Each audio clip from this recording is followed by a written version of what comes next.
At Reliable Hydraulic Solutions, we can get you back to work. Do you have a busted or leaking hose? Hydraulic cylinder or pump needing repair? If competitive pricing and a quick turnaround are what matter to your business, come see us at Reliable Hydraulic Solutions. Or you can give us a call at 850-326-3000. Reliable Hydraulic Solutions, 6840 Highway 77 in Southport. The best place in town to take a leak. Hey there, business owners. Do you feel lost in a sea of numbers, struggling to navigate your day-to-day accounting? At Lighthouse CPAs, they specialize in guiding businesses to make more money and keep more of what you make. From bookkeeping to tax planning, they've got you covered. Plus, with their user-friendly software, managing your finances has never been easier. Spend less time on paperwork and more time growing your business. Call Lighthouse CPAs 850-785-5254. If you spend any time at all in your yard, you're going to encounter fire ants. We know they can ruin a party. That's why we're this area's experts at fire ant elimination. As your certified top choice professional, we will rid your yard of these unwanted invaders. Brock Pest is so sure they'll get rid of fire ants that they offer a 1-year guarantee.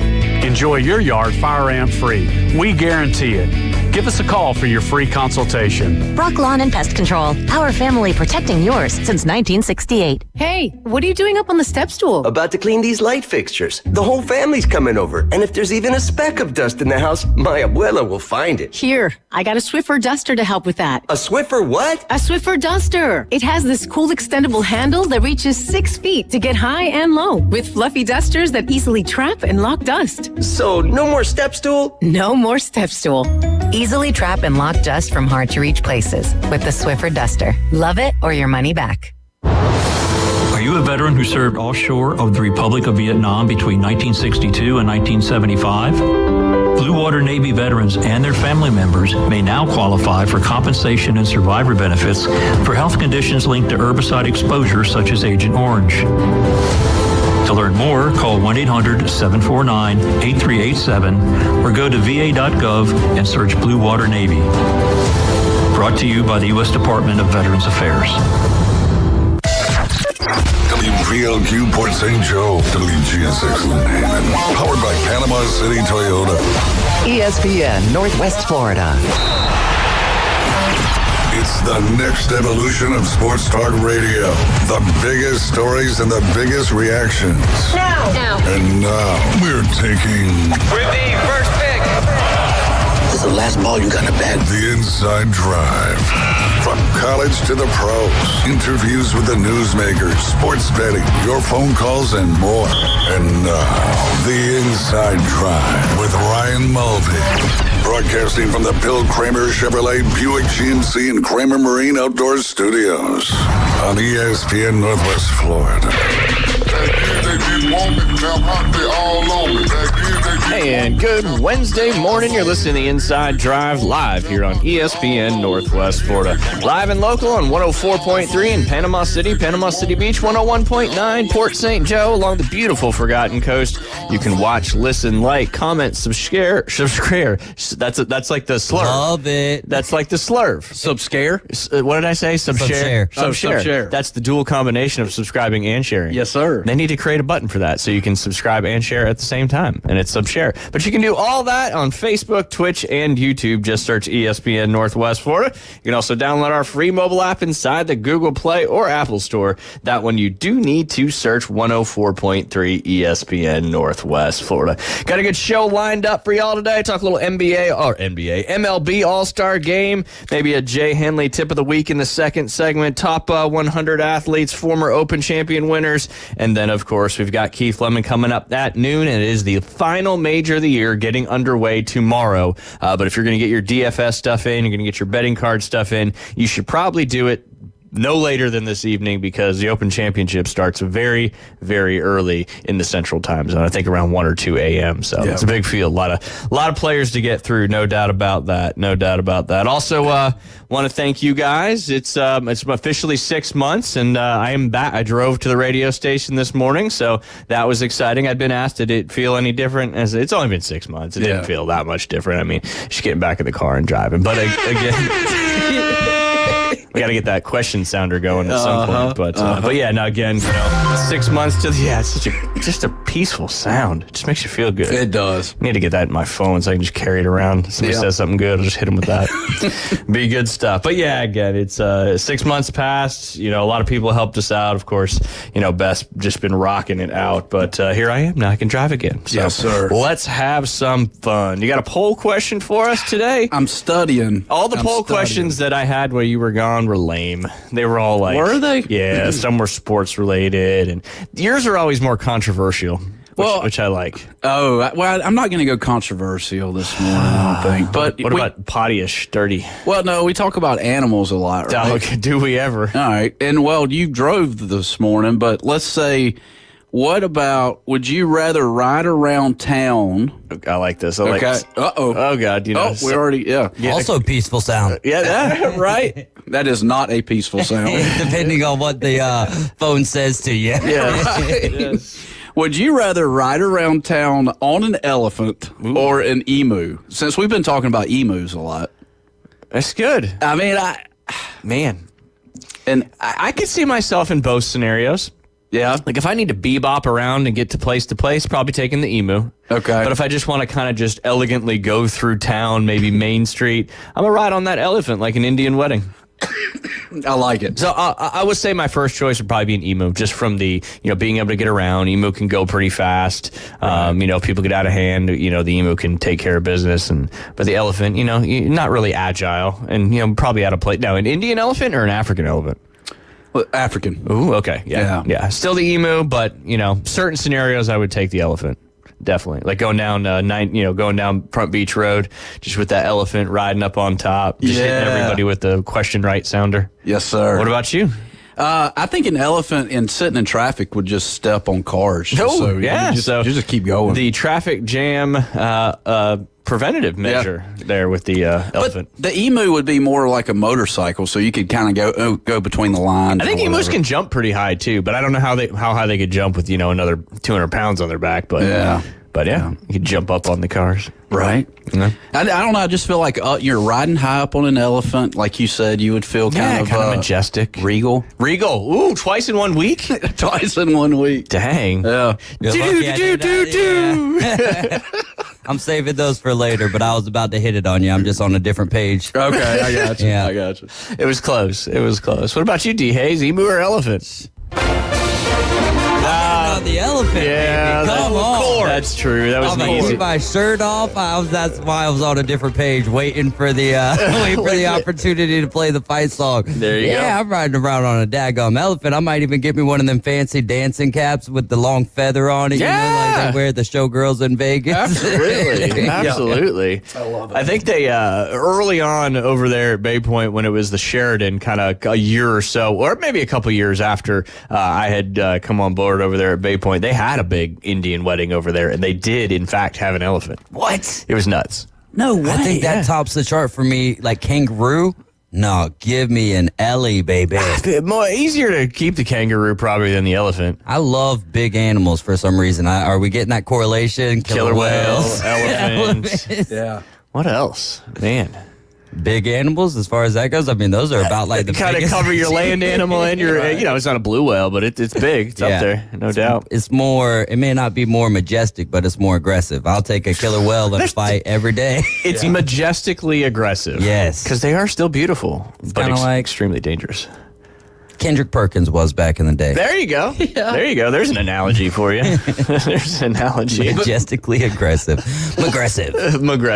When you're walking around like the zoo, though, when you're walking around the zoo, like what's that one animal where you just like, it stops you in your, because an elephant to me is one. All animals. When I'm in the zoo, yeah, even the little freaking meerkats, like at I love a meerkat. Yeah, they pop their heads up out the hole. I would kind of like to observe like what they're doing. Wild Adventures as well. They have that tiger, and it's right there. You can get pictures right beside it and whatnot. So, obviously, like the monkeys of all sorts, right? Like the silverback gorillas. My goodness, bro.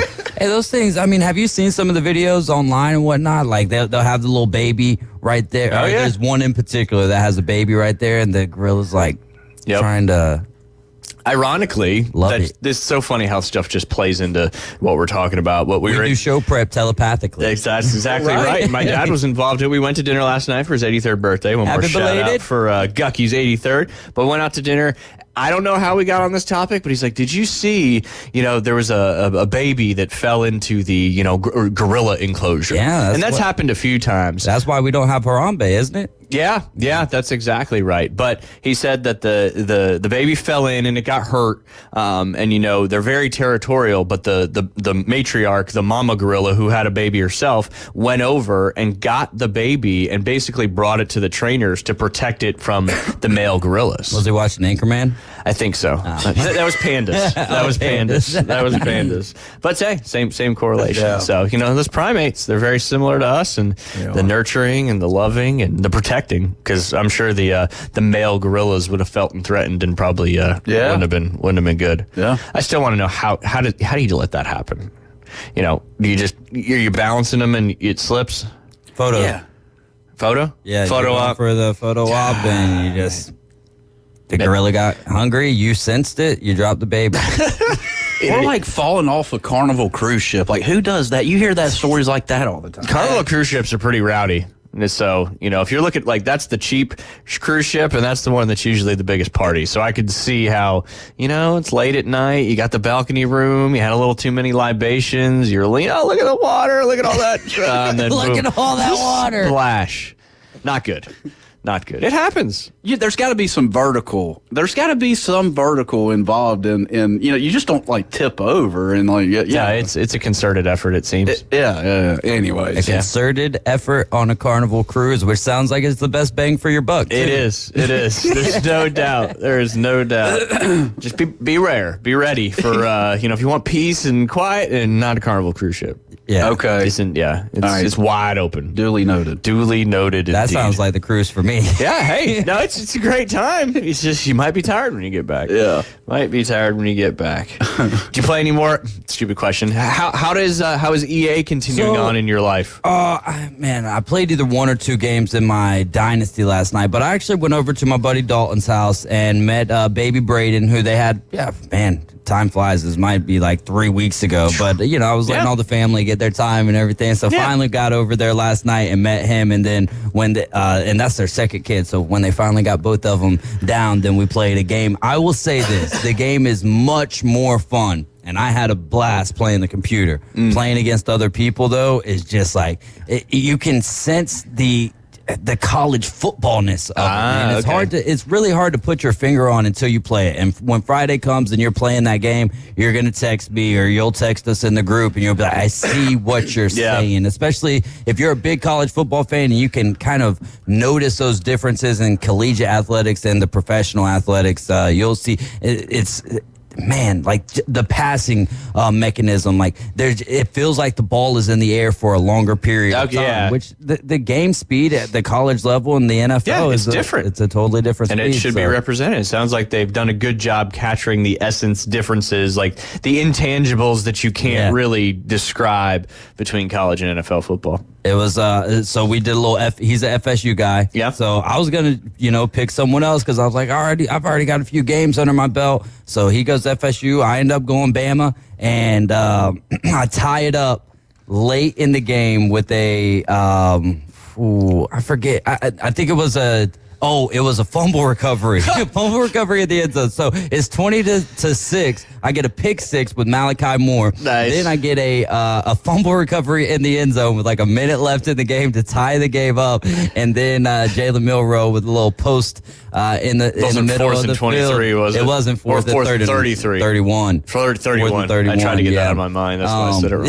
I don't blame you on that. So yeah, split the post there and got the dub, 26-20. Yeah. There you go. I wanted to take it to overtime, but you know, that's like letting your little brother come back and keep the game close. You're going to lose that way. Yeah. You don't let him. Yeah. You just especially in first game, man. Yeah, you're 1-0 against him. Yep. Have you guys seen the meme where it's like a cracked TV and it's like I've been waiting 10 years and my first play is a pick six?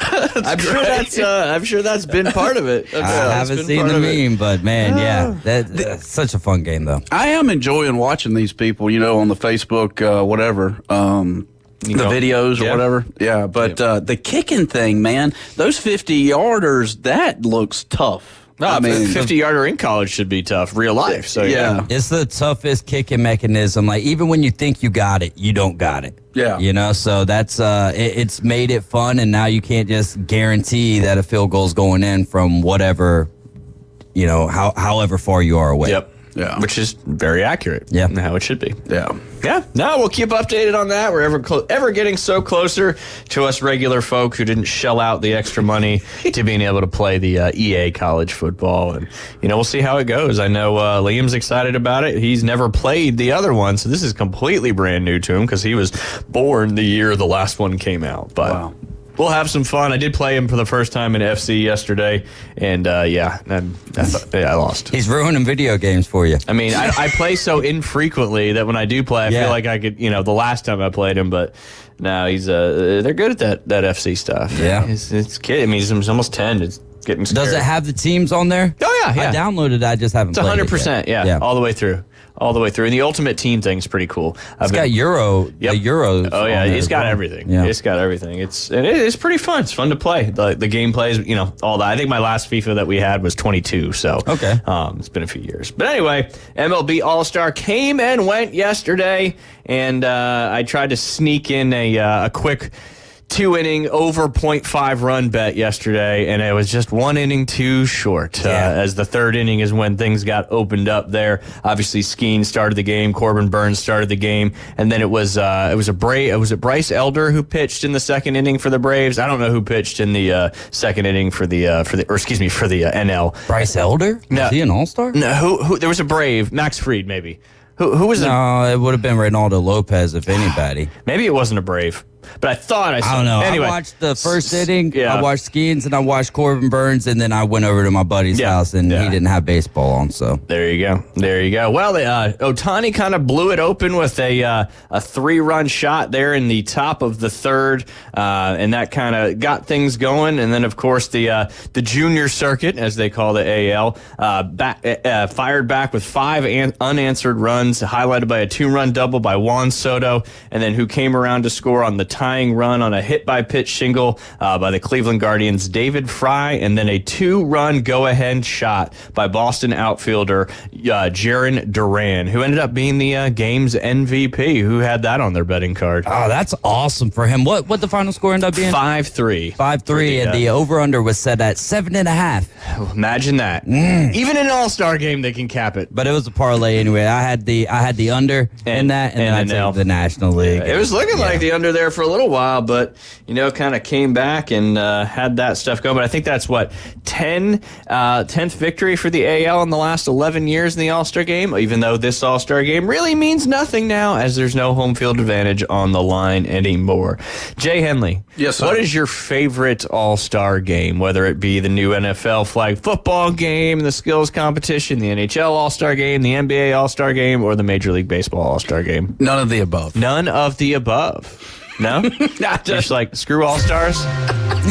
Yeah, correct. Yeah, I mean, you just don't. There's got to be something on the line these days. I mean, really, baseball was the only sport that I can remember for a long time that actually impacted what something meant in the season. Yeah. Well, back 30 years ago, look, you had the American League didn't play the National League, so they had the World Series on the line as far as home field advantage. So it was I don't know the word I'm looking for, but it was cool to see a National League player up against an American League player. Yeah. You see what I'm saying? Yeah. And we've kind of watered that down a bit, I guess is what I'm trying to say. Because watered it all the way down. Yeah, all the way down. Just a free-for-all. I'm just speaking truth here. Hey, just speak it, Jay. Sweet tea that's been sitting with a bunch of ice in it for 30 minutes. It's just terrible. And I'm not hating. I don't want to hate. That first sip hits, though. Yeah, right. It does. It does. It separates itself. The densities of the different liquids. Yeah. You're not hating. You're just speaking the truth. Yeah, a good American League, pitcher up against, like Ryan Sandberg back in the day. That was so cool to see. Yeah, because it didn't happen. Unless it happened in the World Series. Yeah, exactly. Well, times change, and just like the sports are for entertainment for the most part, the All-Star games certainly are for entertainment as well. But the game itself, that's a tough one. They're just part of, it's an exciting thing for the players to play in the All-Star game. It's an entertainment thing. There's a lot of things that come around it. You have national anthem singers that go into rehab the next day, so you just never know what's going to happen. That broke after we got on the show yesterday. I'm sure I don't know if you guys talked about it yesterday afternoon or not. Yeah, just for a little bit. Yeah. Good for her. Good for her. But not good for her to do that at the anthem. But recognizing maybe that's what she needed to do to recognize the problem was there and take care of it. That's a very loose comment, but it is what it is. That's it right. is what it is. All right. I don't know if we have enough time for that one. Tour de France, this is for my dad. He's like, you hadn't talked about the Tour de France yet. So, you know what? I'm going to talk about the Tour de France. I know you really care, Jay, so we're going to dive into it. And they're not finishing up where they normally finish up, coming through the tower there, down to by the Eiffel Tower, finishing up in Paris, because the Olympics are in Paris. So I believe they are finishing in Nice, if I'm not mistaken. I could be. My dad would know. They're through stages 16 out of the 21 stages currently. Do you know what the yellow jersey represents? Jay Henley. Lance Armstrong. Well, that's what I was thinking. It doesn't. Yeah, he did use the yellow though. My buddy Isaac, who races, he would be so mad at me if he's listening right now. The yellow, he's the first qualifier, something to do with qualifying, right? Negative, Ghost Rider. Negative. The leader? Yes, the overall leader dons the yellow jersey in the Tour de France. Gotcha. And I think that was one of the trivia questions we did one time. Liam's sitting on go to come back on the show, and I was like, well, we have guests today, and so he may make an appearance tomorrow. He only wanted to come on if you were here. That's why he has not come on yet in a long time. So, but yes. Do I make him feel smarter? I don't know. I don't know what that correlation is. Okay. It's to each his own to figure out that. But Tadej Pogačar from Slovenia is currently your overall leader with a time of 66 hours, 7 minutes, and 51 seconds. We do have an American in the top 12, only 20 minutes behind, and that's Matteo Jorgensen. The sprinters, we've got Biniam Girmay from ERI. I don't know where that is. ERI, the abbreviation country. Anyway, he's got 376 points. The European Rhode Island. That's what I thought. But I didn't want to say it. That's not. Jay, please don't believe that. I know I'm not. Thank you. Do you know what color the jersey that represents the sprinter with the most points? Because they got all these subcategories that you can win. Let's go. It's either going to be. I'm looking at a caution light right now. Red, yellow, green. Let's go green. Nice. I don't know how you formulated that analogy. Hold on. Please hit it with. Thank you. Yes. I'm just over here. I'm looking up what country ERI is. And then it's like, well, I'm looking at a traffic light. Green would kind of be sprinting. Go. Yeah, there you go. Look at you, man. Critically thinking on this Wednesday. Let's don't get too crazy. I know. Okay. I love it. This one's going to be trickier. So the climbers, you get points for the climber, and the overall leader is also in climbers. The one with the most points, 77, is also the overall leader as well. This one's going to be tough to get. It's not a color; it's a patterned jersey. Yep. What kind of? Here's a hint. What kind of band was John Candy's band in Home Alone? The polka band. So what was the pattern? Polka dot. Boom. Yes. Polka dot jersey. Look at that. See, you got to do correlations with movies. Absolutely. And then last but not least, they do a young rider category. That's Remco Evenepoel from Belgium. He's at 66 hours, 13 minutes, and 10 seconds. What color does the young rider's jersey don? I was going to say birth, but young, fresh. What's a very color that absorbs all or reflects all the other colors? Red? No. Mirror. Yeah. Black absorbs all the colors. This color reflects all the colors. White. Yes. There you go. The Young Riders white jersey. I was going to say Caucasian. Virgin. Virgin, if you will. There you go. White means virgin. No. Yeah. Does it really? Yeah. Yeah. I'll go ahead and take a break on that one. That's your Tour de France update here on the Inside Drive. We'll be right back. ESPN Northwest Florida. Colin Cowherd. NFL executives NFL coaches, NFL scouts rank the top 10 quarterbacks going into this league. I would not have Dak Prescott in the top 10. Jordan Love is better than Dak. You can't tell me Dak is more talented, raw talent, than Jordan Love. The Herd with Colin Cowherd. Weekdays, ESPN Northwest Florida. This is Joanna with ESPN Northwest Florida with your Wednesday's weather. This afternoon and evening there will be a gentle breeze out of the south-southwest, likely thunderstorms and sunshine and 89. A possibility of thunderstorms and mostly clear skies tonight, about the same at 83. Tomorrow, mostly sunny in the morning followed by definite thunderstorms and a high of 87. The same at 87 Friday, and we'll have definite thunderstorms and light rain. This forecast is brought to you by Earthworks of Northwest Florida. Thank you for keeping that dial at ESPN Northwest Florida. Rely on it. Are you tired of hearing 2 weeks when you call to get your boat worked on? Hey folks, it's Chris Kramer with Kramer Marine and Outdoor, and we'll get you in and back out on the water as quick as possible. We're a full-line Yamaha outboard dealer and Suzuki outboard dealer, and we have master-trained certified mechanics on site. So if it's just an annual service, electronics install, trolling motor install, or all the way up to a full repower, we can take care of you. So stop by and see us in the corner of Frankfurt and 23rd next to Bill Kramer GM, or call us at 850-851-0453. Hi folks, I'm Tracy at Tracy's Fine Jewelry. Santa called and he asked me to help everyone get ready for Christmas and avoid the stress and rush. So we've stocked the store and slashed the prices. All colored gemstones have been reduced 50 to 70% off. Emeralds, rubies, sapphires, amethysts, blue topaz, tanzanites, opals, and many more. And we are offering free 6-month layaway. Tracy's Fine Jewelry takes the stress out of the holidays. So shop now where Santa shops during our Christmas and July sale at Tracy's Fine Jewelry.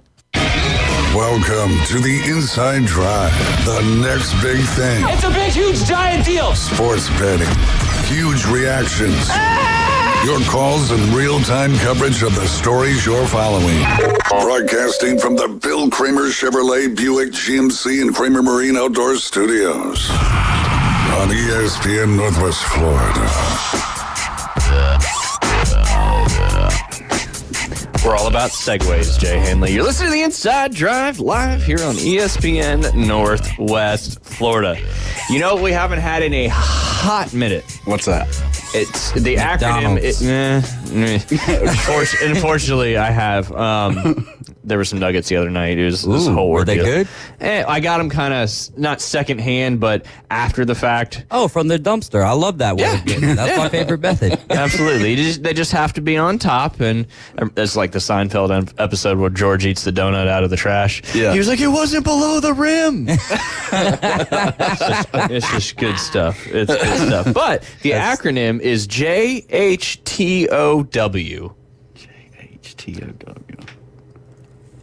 It's Jay's golf tip of the week. I got you, buddy. I got you. Okay. I got you. All right. Don't panic. You've only had 5 weeks to come up with one tip of the week, but that's okay. In the midst of teaching camps and whatnot. Yeah, You right. gave a few tips away, right? Yeah, a few. Or do you charge them extra? Like, no, that's going to be $1. That's right. Oh, we're just gonna bring dollars to your clinics. I like, but anyway, It's like Damon on Instagram. You got $1. oh goodness. So anyway, it's open week. Looks like the winds are going to be blowing 15, 18, 20-ish, kind of consistently throughout the tournament. Some rain probably coming in on Saturday. When you're, obviously when you say it's breezy, you swing easy. But, the way this golf course is set up, the way Royal Troon's set up, all links courses, they go out and then they come back in. That's the fundamental design of a links golf course. And typically the way they set it with your normal winds wherever you're located is you got the prevailing winds, and it looks like the wind's going to be going out with the front nine and then back in with the back nine. So what are some things, if you were just to kind of give a remedial how you'd want to try to keep the ball down a little bit in the wind, what would you, somebody who's golf's, I would say kind of basic to intermediate, like has a good concept of the swing and the setup and all that stuff. What would you say to do when you're hitting into a wind? Obviously, tempo is key, but fundamentally, what are some things you can do to help kind of bring that ball flight down? All right, let's try to keep it simple. 3 things. You're going to put the ball back in your stance. Yep. That's number 1. And then number 2, if you're a right-handed golfer, you're going to aim a little further left because what's going to happen is the ball's going to go right. Yeah, because you're pushing your correct. Right. You're pushing your ball, so your club face is going to have a tendency to be a little more open because it's further back in your stance. Right. So you're kind of offsetting that by kind of opening up and aiming a little bit left to target. Yeah. And then thirdly, trying not to get the butt end of that club to face down to the ground. Just try to hold that finish off and just try to get it going. I mean, this thing, the ball may roll 100 yards this week, and you could hit like Stinger 6 irons.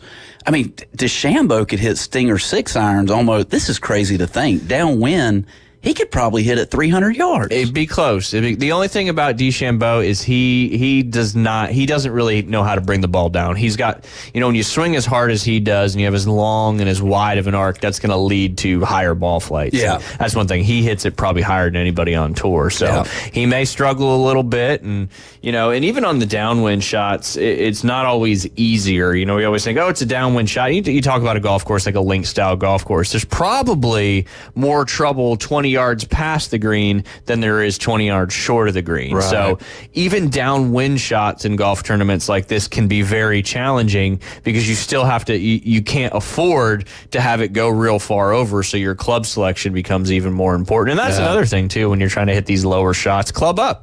Because you're not taking as long of a swing. So like you said, you get that ball position a little bit further back, aim a little left to target, keep your hands real quiet through impact, and kind of hold low finish, slow and slow right through the impact. Try to bring that ball flight down a little bit. When breezy, swing easy, and that's a key. I mean, it really is. It's tempo. When we're playing into the wind, we think we have to swing harder to account for the wind, but really the more solid you can hit the ball with contact, the more it'll fight that wind. Right. That's for sure. Sure. And I feel like this week coming up, I mean, who was it yesterday? They were giving him an interview, and he was practicing. Gosh, I'm not going to remember who this is, but he would hit ping pong balls in his living room and try to hook and fade the ball into his bedroom with ping pong balls back. Oh, Scheffler. Scheffler.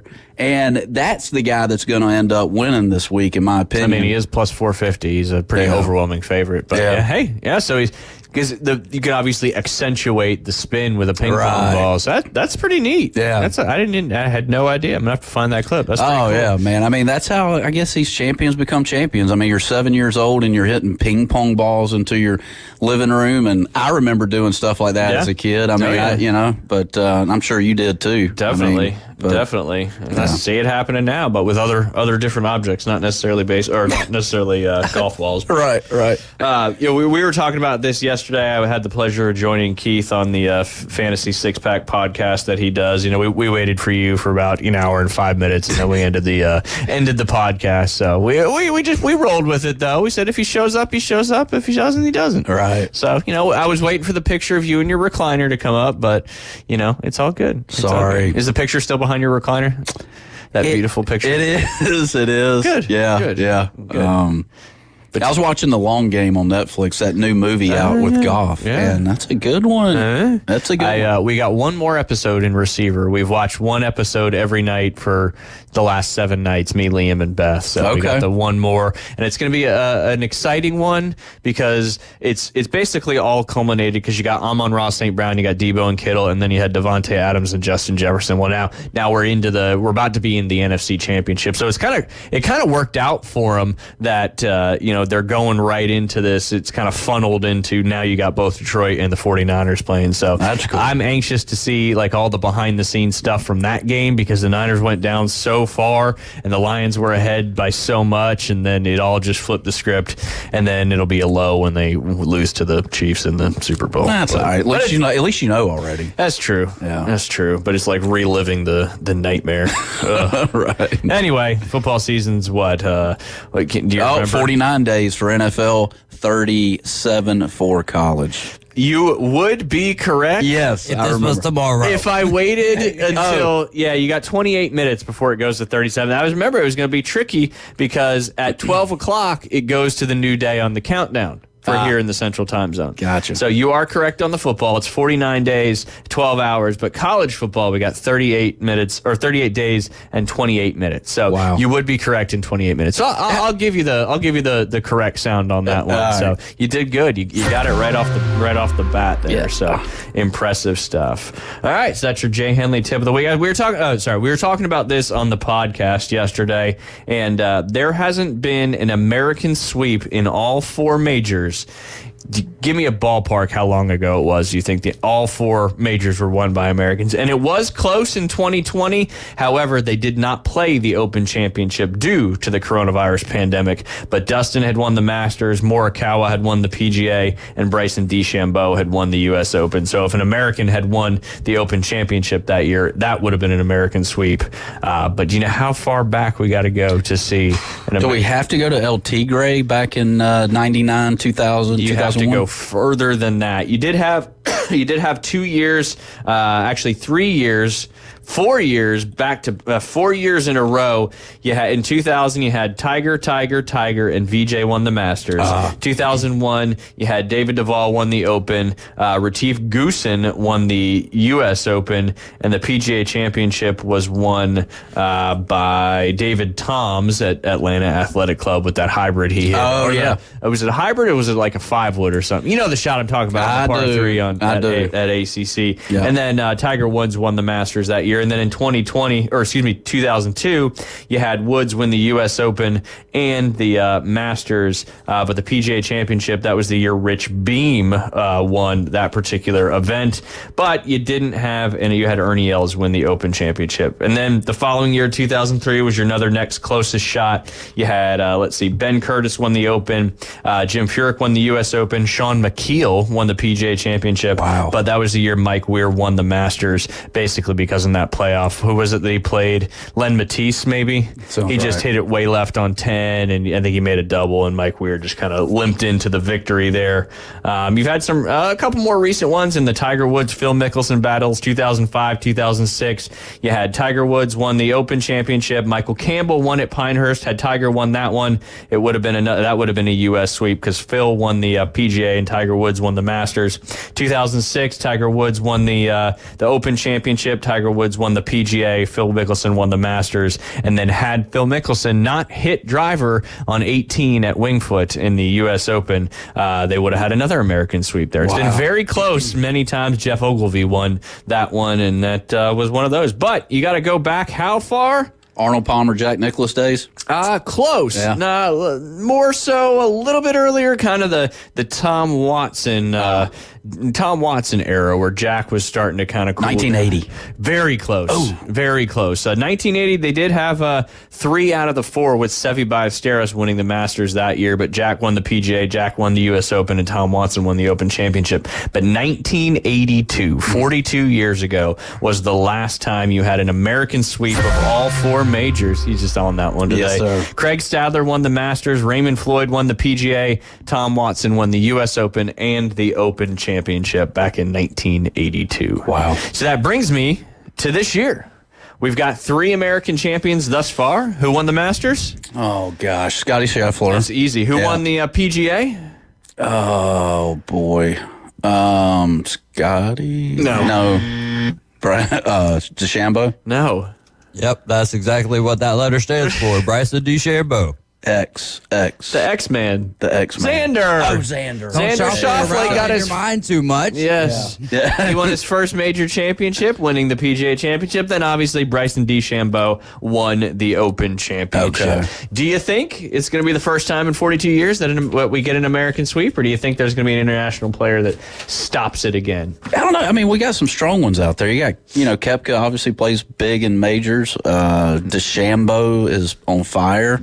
We got a better chance than Number 1 golfer in the world, Scotty Scheffler. Scotty Scheffler. We're good. Yeah. There you go. Yeah. There you go. Well, and we'll talk obviously more once we get in the segment with Keith. But what do you think? You think Scotty Scheffler, he hadn't played a golf tournament, five weeks of golf tournaments, got the new baby. Obviously didn't have the finish he wanted in the U.S. Open, but, it's still on the heels of kind of everything changing. You got to rest it. You still got to deal with that. Then he had a new baby, so life's kind of, his normal routine has probably changed.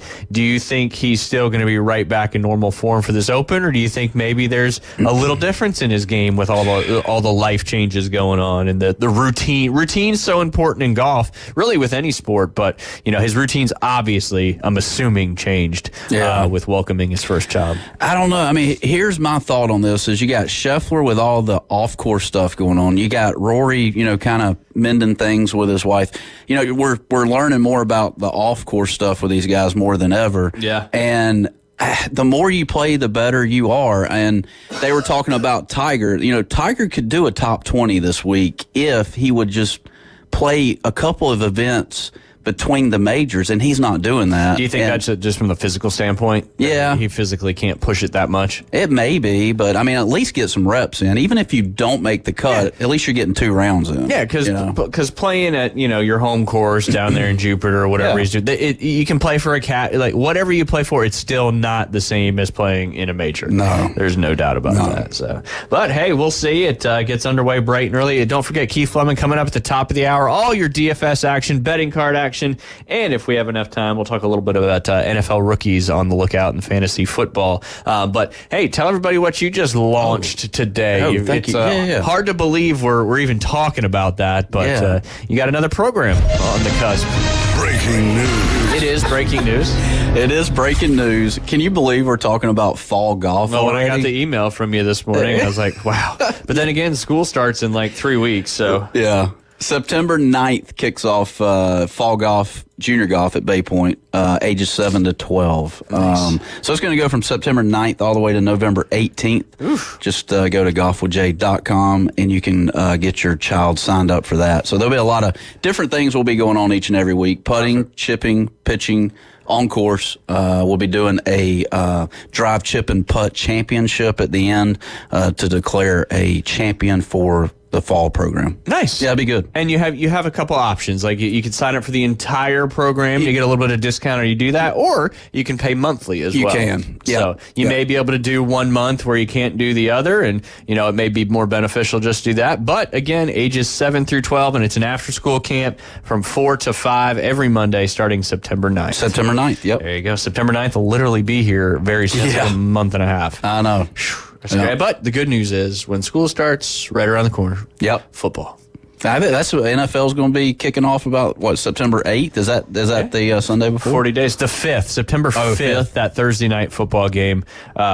That's the is that the Eagles one? Is that the Sao Paulo? Or? No, that'll be Friday. That's right. They got Thursday, Chiefs Friday. Ravens to kick the season off. That's right. Starting off with the big AFC matchup there. Let's go Ravens. Let's go Ravens. But when we get back from the break, I've been wanting to talk about it. Here we are. They're already at 75 out of the top 100. So we're going to dive into the top 100 athletes of this century, according to ESPN. You're listening to Inside Drive live here on ESPN Northwest Florida.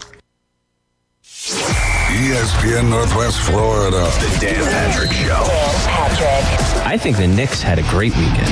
They talked their superstar player into leaving over $100 million on the table. And he said he was taking inspiration from Derek Jeter, Tom Brady, and Patrick Mahomes to be able to ensure that you're still able to keep the core. If I'm giving up that kind of money, do I have any say? It's the Dan Patrick Show, weekday mornings from 9 till 11. ESPN Northwest Florida. Are you looking for a place to take a leak? Do you have a truck, tractor, or other hydraulic equipment leaking or not performing as it should? At Reliable Hydraulic Solutions, we can get you back to work. Do you have a busted or leaking hose? We can typically replace them while you wait. Hydraulic cylinder or pump needing repair?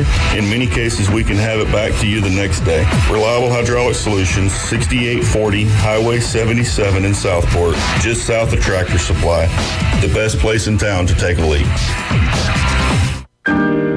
Discover the most convenient way to buy men's clothing. Pierce Bespoke. Whether it's custom or casual, they come to you to take the hassle out of shopping. If buying off the rack doesn't work for you, let Pierce Bespoke show you how to get the perfect fit. Call Pierce Bespoke to schedule your appointment. 251-278-8270. That's 251-278-8270. PCB Hobby, the beach's premier hobby store for sports cards, comics, coins, and trading card games. PCB Hobby carries the largest selection of boxes and packs from the latest releases of brands like Topps, Panini, Leaf, and more. Looking for a specific player or team? PCB Hobby has a wide assortment of raw and graded cards. They carry parallel rookie, game used, and autographed cards in both modern and vintage. Have a collection you want to sell? We buy, sell, and trade. PCB Hobby on Back Beach Road, just east of Florida Linen. Call 850-320-8388. Back to the Inside Drive with Ryan Mulvey from the Bill Kramer Chevrolet Buick GMC and Kramer Marine Outdoor Studios. It's alive! Look alive! We're alive! On ESPN Northwest Florida.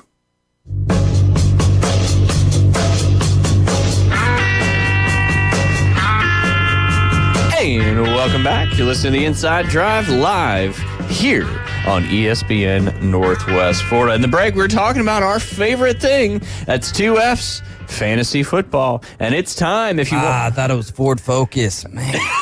Ford Fiesta, actually, is what it was supposed to be. Gotcha. It was supposed to be. But, yeah, the old Fiesta. Or a Ford Flex. Remember that one? Mm-hmm. I had a very quirky members at one club I worked at. They drove a Ford Flex. I'll never, ever forget that. Bruce and Gene Morrison. Yeah. There you go. Don't know if they're still kicking. Hopefully they are. Are those like a upscale golf cart, if you will?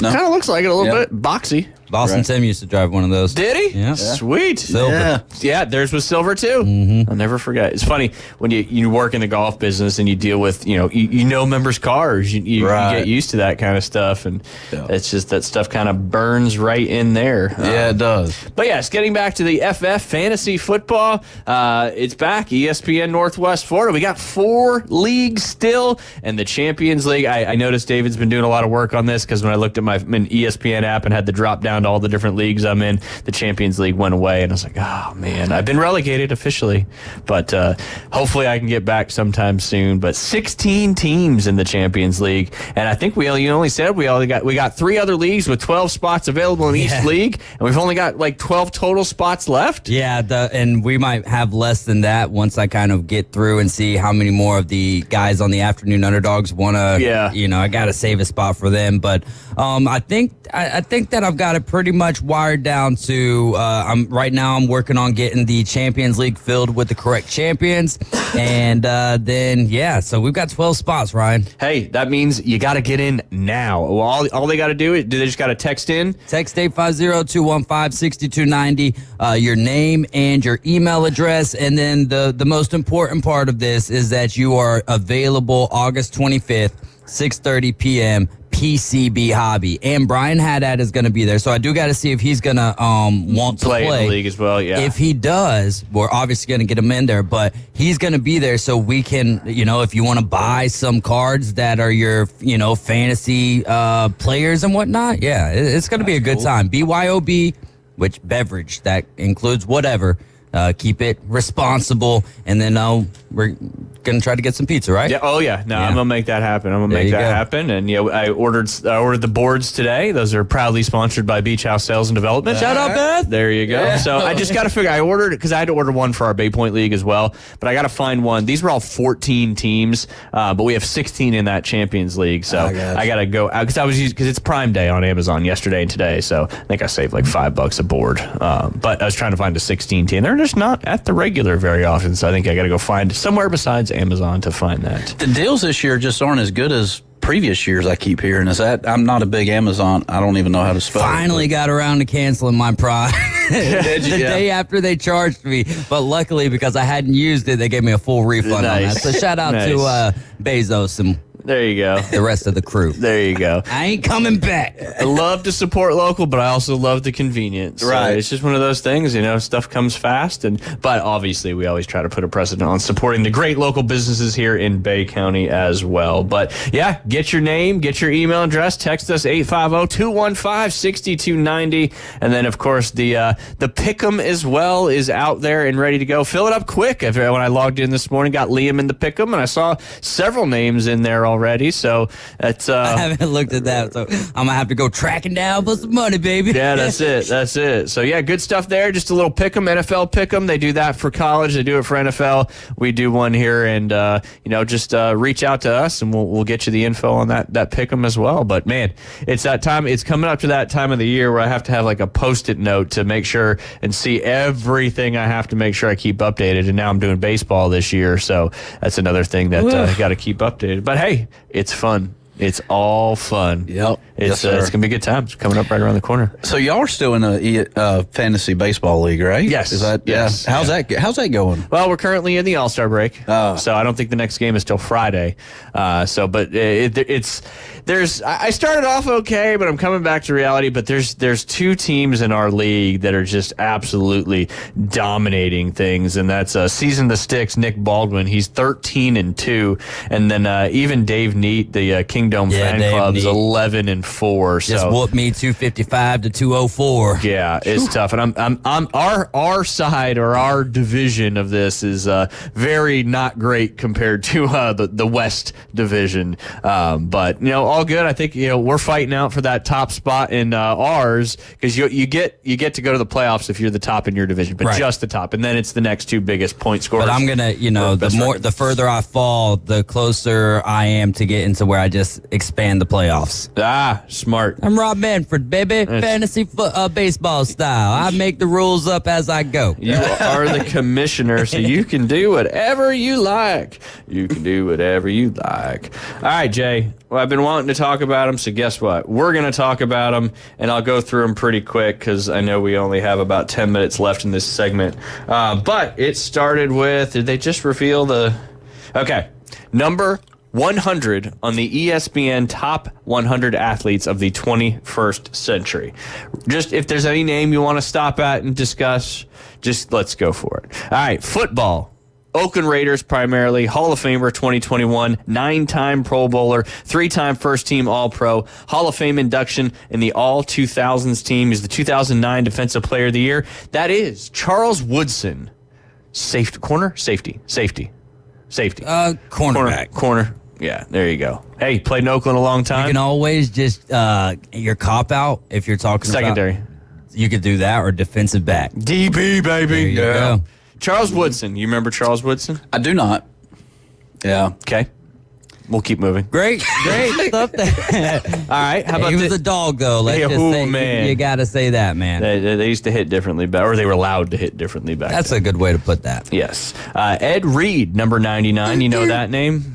I do not. Oh, man. Yeah, no, this is bad. Another Hall Go of to Famer. baseball quick. He's the 2004 Defensive Player of the Year. Reed was the ultimate defensive game changer in his generation.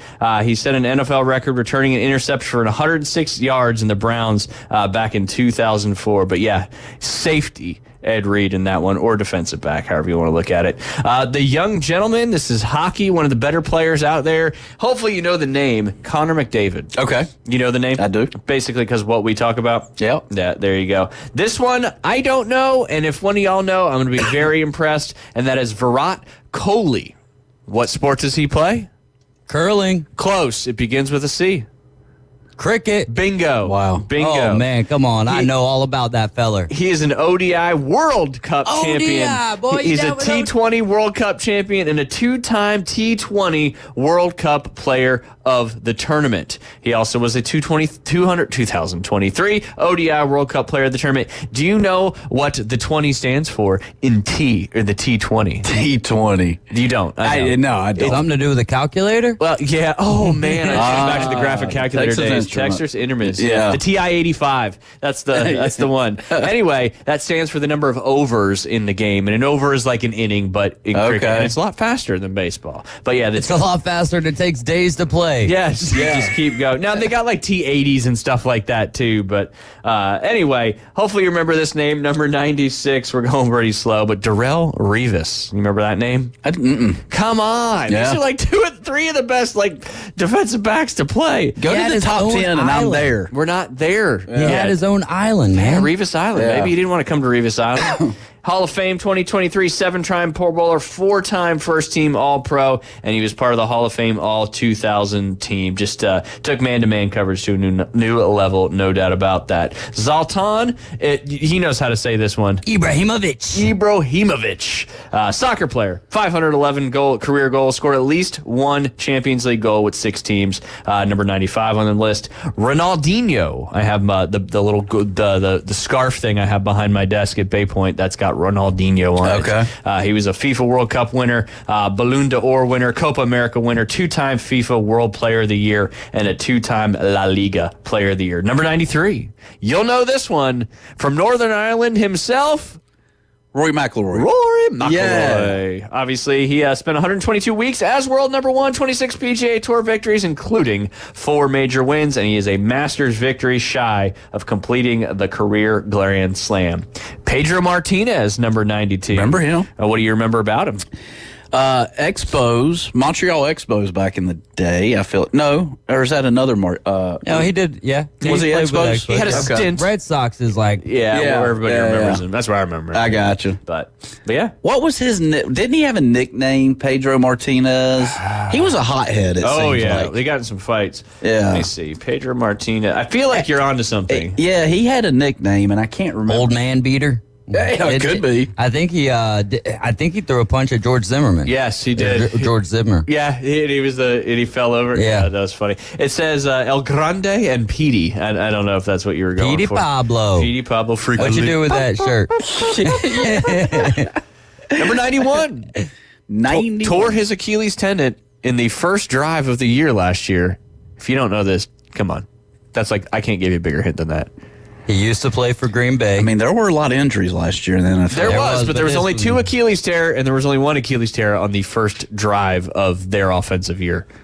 We could sit here for days. He followed the same pattern as Brett Favre, going from the Green Bay Packers to the Jets. Tom Brady. There it is. Yeah. Is it? No. That was a false correct answer, and I'm disappointed in David for using that. There it is. Tom Brady prayed for the Packers. Oh, I'm sorry, and the Jets. Brett Favre.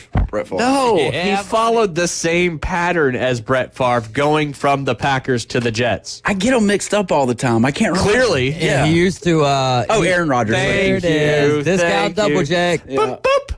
Number all the 90, Asia Wilson. What does she do? Asia. I like the name. Yeah. It's not spelled like the continent, though. Sounds like a tennis player. I'll give you that, but it's not. Yeah. Very popular sport right now because of some recent rookies that have crashed this league. WNBA. There you go. Asia Wilson with the WNBA. She's a 2-time WNBA champion, 2023 Finals MVP. She won the gold medal in 2020. She's also a 2-time WNBA MVP, 2-time WNBA Defensive Player of the Year. She was the Rookie of the Year back in 2018. Number 89 on this list, Jay Henley. Woman golfer. One of the most accomplished women golfers of all time. Charlie Hull. Yes. Ripping heaters. Yes, sir. God, I love that lady. It's not Charlie Hull. Michelle Wee. That's a good guess. But Gulbis. No. Accomplished Natalie Gulbis. All she accomplished was making money off photo sheets. Yeah. She does a great job of it. She's born in Sweden. Yikes. Had her own clothing line with Cutter and Buck. If you know it. Yeah. Annika Sorenstam. Sorenstam. Okay. Annika. Mm-hmm. It's like Anna or Anna. Yeah. Anna and Elsa. I like Annika. Annika. It reminds me of Star Wars. Danica There's Ralph Jackson. I knew he was somewhere. Ralph Jackson didn't watch Star Wars, let's be honest. Neither did David Hayes. I tried, though. Movies, staying up for movies isn't your thing. All right, number 88, Roy Halladay. Please, you know that name. Roy Halladay. Sounds like a good boxer. No. He was a good box outer, I guess, if you want to call a pitcher. That's more basketball. Yeah, I know. But Roy Halladay, nothing? Yeah. He's a Hall of Famer. He's a 2-time Cy Young winner, one of 7 players to win the Cy Young in both American and National Leagues, and an 8-time All-Star, and he pitched 2 no-hitters. Ronaldo Nazario, he's a soccer player at number 87. Then we got Venus Williams at number 86. What sport did she play, Jay? Tennis. Man, right off the jump, you got that. 7-time major singles champ, 5-time Wimbledon champ, 270 major wins, which is the fifth most by a woman in the Open era, and a record 89 career major appearances in singles. 85, Kawhi Leonard. From what sport is Kawhi Leonard from? Kawhi Leonard. Yeah, I don't know that one. Oh, man, basketball. Yeah, basketball. The NBA. 2-time Finals MVP, 2-time NBA champion, 6-time All-Star, 5-time NBA, All-NBA selection, 2-time Defensive Player of the Year. 84, Lauren Jackson. What sport, Jay? Lauren Jackson. Just stick with the sports we've already been covering. WNBA. There you go. Number 83, Chris Paul. What sport does he play? Really? Come on. Remove the W. NBA. There you go. Yeah. Thank you, David Hayes. Nice. Good hint. Number 82, Kuhei Uchimura. He gymnastics, 7-time Olympic medalist, 3-time Olympic gold medalist, and a 6-time individual all-around world champion. Cheryl Swoops, you should know this one. Table tennis. Yes, basketball. WNBA. Andy Murray at 80. Bryce Harper at 79. B-Hop, Bernard Hopkins. Yes, just took me out of there. 77. Shelly Ann Fraser Price, that's track. George St. Pierre, 76 in the NBA. No, MMA. MMA. Yeah, thank you. Switch the N with a M. And then 75 on this list, and we'll go ahead and take our break, is Xavi Hernandez, soccer World Cup winner, 2-time European champion winner with Spain, and 2-time Champions League winner, 8-time La Liga winner. That's your 100 through 75. We may get to some of these other later today, but I doubt it. We got Keith Plumman coming up at the end of the break.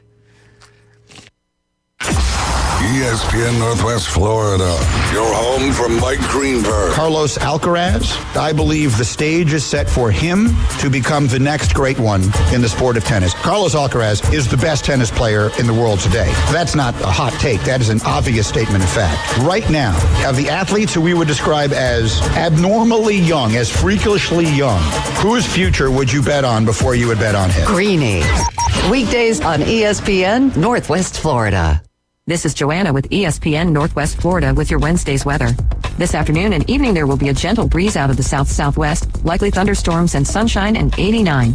A possibility of thunderstorms and mostly clear skies tonight, about the same at 83. Tomorrow, mostly sunny in the morning followed by definite thunderstorms and a high of 87. The same at 87 Friday, and we'll have definite thunderstorms and light rain. This forecast is brought to you by Earthworks of Northwest Florida.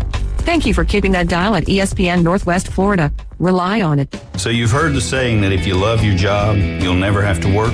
Well, it's true. I've worked for Brock Lawn and Pest Control for many years. The commitment to the needs of customers and their commitment to each employee makes Brock a company I'm very proud to be a part of. Brock's core values are also mine. Give people more than they expect and always honor your promises.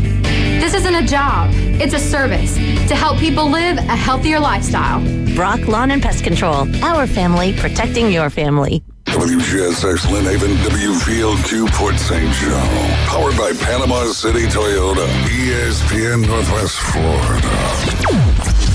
Los Rancheros has been doing it right for 20 years. Los Rancheros brings a top-shelf dining experience to you with the opening of their beautiful new building. Watch all college and pro games on Los Rancheros' 14 large-screen TVs with great drink specials daily from 2 to 5 and during all the games. Los Rancheros, the place for live sports and great food on 23rd Street between Jenks and Harrison.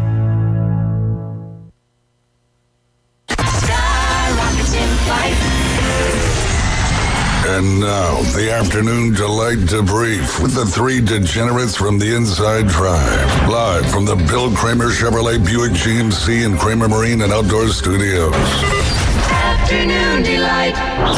ESPN Northwest Florida. Sky rockets in flight. Afternoon delight. And we are back. You're listening to the Inside Drive live here on ESPN Northwest Florida. 104.3 in Panama City Beach, 101.9 in Port St. Joe.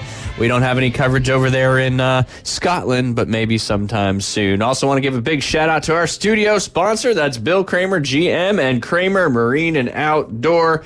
You could have waited a few more days to get the loaner car back, because now the first day I can drive, we get my car back. Right. We'll kind of go from there. But hey, it's all good. We appreciate what they do. They got tons of new vehicles in stock. 24s are, even though it's 25s are coming out, we ranted about that yesterday. Why can't they release a 24 or 25 in 25? Yada, yada, yada. Anyway, lots of great deals going on the 24s as they're getting more room going for the 25s. Express service, regular service. They got all sorts of stuff going on over there. And of course, looks like the weather's going to clear out hopefully today. Maybe a little more morning storms tomorrow, but the weekend's looking nice. You got to have a boat. And if you have a boat and it's not working, there's only one place to go, or give them a call and they'll come out to you and fix it up. That's Kramer Marine and Outdoor. They sell Seabourn, Spiders, Sundance, all part of that CRI family, and Skeeter right there at the corner of Frankfurt and 23rd Street. You can give them a call, 850-851-0453, or check out all that new and used inventory at KramerMarineOutdoor.com. It's your favorite major of the year. It's the last major of the year, and only befitting to talk a lot about the Open Championship. Well, one of the biggest fields in major golf, and we've got the expert who can help you win some money, and that's our good friend Keith Fleming. Keith, great talking to you last night. Jay did show up today, so that's positive. Yeah. Jay, where were you last night, bro? I totally whiffed on that one. Took a penalty shot, and and missed. Hit one up. Well, yeah. And then the second one, I hit one OB, and so we'll keep going. But missed you guys last night. Hope you guys had a good podcast. We did. We did. It was a lot of fun. We had a blast. Good. Happy to be entering the Open with a little extra change in our pockets after last week. Robert McIntyre, how about it? 45-1 to win. Also, Jay's not a big get the fan. trifecta. Plus 900 to top 5, plus 400 to top 10. So very good week for us. Victor Perez hit some props as well at 9-1 and plus 450. So excited about this. But I think you mentioned it last night, Ryan, that a little sad that the Open's kind of the beginning of the end of the official golf season. And but we have the caveat of that means football's right around the corner, which we're all very excited for. Yeah, absolutely. It's Jay. Why is it your favorite, Jay? I think you talked about it yesterday, but tell Keith why it's your favorite. Look, I already have my alarm clock set for 1:35. Do you? Yeah. Show me. Yeah, it's on there. No, I'm just kidding. Okay, yeah. But no, I mean it's live golf early in the morning. Get that coffee going and just watch some good golf. I mean, it's great. I love it. It's something different. Yeah, definitely. It's awesome, no doubt. And everything is we over there. Like we're I don't know why they say we a lot over there. Give me an example. I don't know, like that's what I was wondering. We what? We Bobby, we I don't know, everything's that's what they say over there. It's like how I don't know, it's just I'm different. very confused at this moment. What? No, they do. Are you thinking of the French? Like oui? Yeah, oui. Or yeah, oui. That we're in Scotland, right? You know this? Yeah, no, they say that over there. Okay. Yeah. All right. Yeah. Well, let's get a Scot on the phone and see if this is true. They say we all the time? They do. Okay. They do. I'm excited to listen to the coverage and hear how many times they use we. Are you sure you're not thinking of ye? I don't think he's sure about anything right now. The word "we" is one of the most used Scottish words that I heard while growing up. It means small or little, like a wee little man. Wee little man. That would have been good in the context. Yeah. So they just now we got it. Now we're on track. All right, Keith, yeah, go ahead. Bring us back. Let's dive into the Open Championship there at Rolltrin. Let's start with recent Open winter trends. Me and Ryan are big believers in these. The first is #trends we should learn a lot from they do matter. Look at the Scottish Open last week. The last 2 years, and the reason I really circled on this, because this trend goes further than just the last 2 seasons, but the last 2 seasons that's been a co-sanctioned event, meaning stronger fields. So to me, even more correlation to obviously a strong field at a major championship. There's been 23 players to finish top 10 at the Scottish Open the last 2 years. Of those 23 that finished top 10, the following week at the Open, 21 made the cut. 14 finished inside the top 25, 7 inside the top 10, 4 inside the top 5, including 2022 winner Cam Smith. I looked a lot into guys that are playing well and kind of got their sea legs, if you will, at the Scottish Open last week. Legs. Wee legs. Your wee legs. I missed a layup there. That's my fault. And then there's been 10 straight Open winners where sometimes these trends with the criteria, I know it seems like a stretch to some, but me and Ryan talk about all the time. 10 years in a row, that is a trend. So every single Open winner for the last decade has had at least one runner-up finish in any previous major start, not just this season, at some point in their career. Finished 15th or better 3 of their last 5 starts entering this event, so they're playing well coming into it. Entered the week top 40 in the official world golf ranking, which I was a little surprising to see that we've had 10 straight Open winners that have been top 40 in the world, and then had at least one top 3 finish on their tour for that season and at least one previous top 20 finish at an Open championship. So that criteria fits a good bit of my plays this week. And then we get into the venue, Royal Troon. This is the 10th Open Championship at Royal Troon since 1923, so basically in the last 100 years.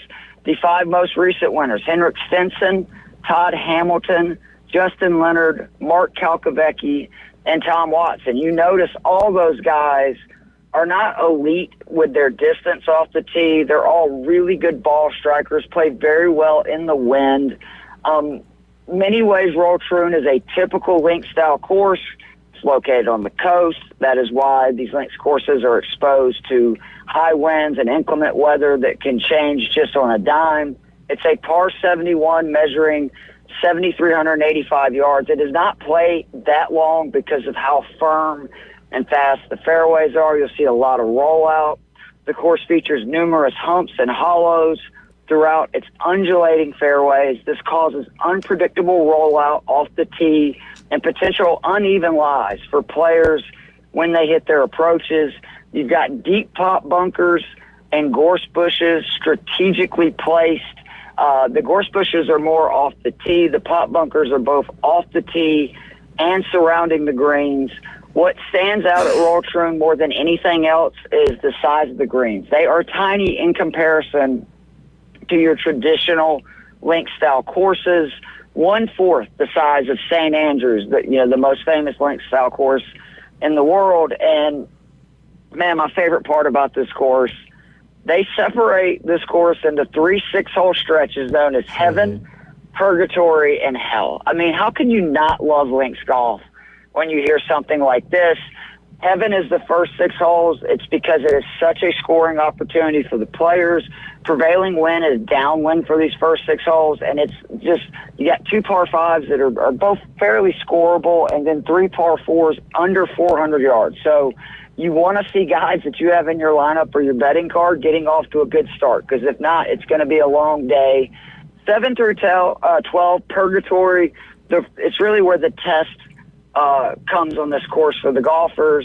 The prevailing wind starts to shift because I'm sure Ryan has mentioned this week that most links courses, you come in and you go out. You usually have downwind on the front side, into the wind on the back, and there's a lot of significant trouble lurking in this 6-hole stretch. A lot of pop bunkers, gorse bushes that are really coming into play. Then the last 6 holes, 13 through 18, are known as Hell. And it's just a beast. The length is significant. It's the longest stretch on the course, including, I think, this year a 240-yard par 3 that more than likely will be playing into the wind. I'd probably hit driver wedge and maybe get it there. So you just want to hold on for dear life those last 6 holes. Now, Saber, remember, the last time... One sec, Keith. I asked you this question last night on the podcast. What would you rather start, Heaven or Purgatory? Because, it's a double T start. So half the field starts on 1, half of them starts on 10, then you flip. Yeah. But holes 1 through 6, if you were paying attention, are called what? Heaven. Nice. It was a good guess. And then 7 through 12 are called what? Purgatory. Nice. And then that leaves 13 through 18? Are we going back to heaven? No, you're going to hell. Oh. Okay. So would you rather start on 10 in the middle of purgatory and finish with hell, or would you rather start on 1, your first shot out of the gate? This is Thursday. Obviously, you get to switch in the second round. Or would you rather start on heaven and then finish in purgatory and then go to hell? Let's get through the first 6. So you're starting in heaven? No, I'm starting in hell. Okay, so you want to start on 10. You want to start just tough right out the gate and then ease it up a little bit and then finish with a little challenge. Absolutely. I mean, you're going to flip and do it, but Keith wanted to start in heaven, and, I get that too. So. I think it's all hell over there because I'm reading the sun never comes out over there. No. Never. No. And so 1 in 6 adults experience depression over there. I would, when the sun's so it's all hell. That's true. Yeah. That's true. That's true. Sorry, Keith. I wanted to get Jay's I asked them if they drove in Atlanta traffic, because if they have, I'll show them depression and hell. Again, the key stats this week, I leaned heavily because of those trends. Link style course history, Open Championship history. The last time we were there, I think is a little misleading because we had this duel between Stinson and Mickelson. It's one of the greatest Opens of all time. Their Sunday duel was just it was epic. Awesome. The conditions were so benign that week. So the players just torched that venue. At least the forecast right now is showing that is not going to be the case this week. Probably a lot more like what we saw last year at Royal Liverpool. So I looked at bogey avoidance. Scrambling is so big because we had these small greens. So a lot of really quality iron shots are not going to end up on the greens. Obviously, strokes gained approach. I did look at strokes gained off the tee, but more at driving accuracy, total driving, strokes gained tee to green, strokes gained putting on slow greens. And then the 2 proximities that I looked at was most of the shots are going to come from 150 to 200 yards. So obviously you want to look at that, but also inside 100 yards, because Ryan, we were talking about this last night, that would you hitting into these pop bunkers, would you hitting into these gorse bushes, you're going to have to go sideways, lay up a lot of times after a bad tee shot. So it's very important that when you have that 100-yard shot left into a par 4 that you have to get up and down for par, that you're able to do that. Absolutely. That was kind of my criteria. I will say that the forecast, as it continues to hold, it's very important to look how players play in heavy winds. And Ron Close, who, if you do not follow him, he is a must-follow on Twitter. I believe it's PGA Splits 101 is his Twitter handle. He has a lot of great information from BetSpert on how players play in strong wind conditions. That is a good place to start if the forecast holds this week. But my official DK lineup, let's start with Scotty Scheffler. He's expensive. He's the most expensive guy on the board. He's a little bit of a discount for what he's been this season. He's 12-8. I do like him at plus 450 to win. Just what I said last time he teed it up and won, I would bet 4 units on it. I mean, the laundry list of reasons why. He's first in strokes gained approach. He's first strokes gained approach on small greens, which we're doing here. He's first in bogey avoidance.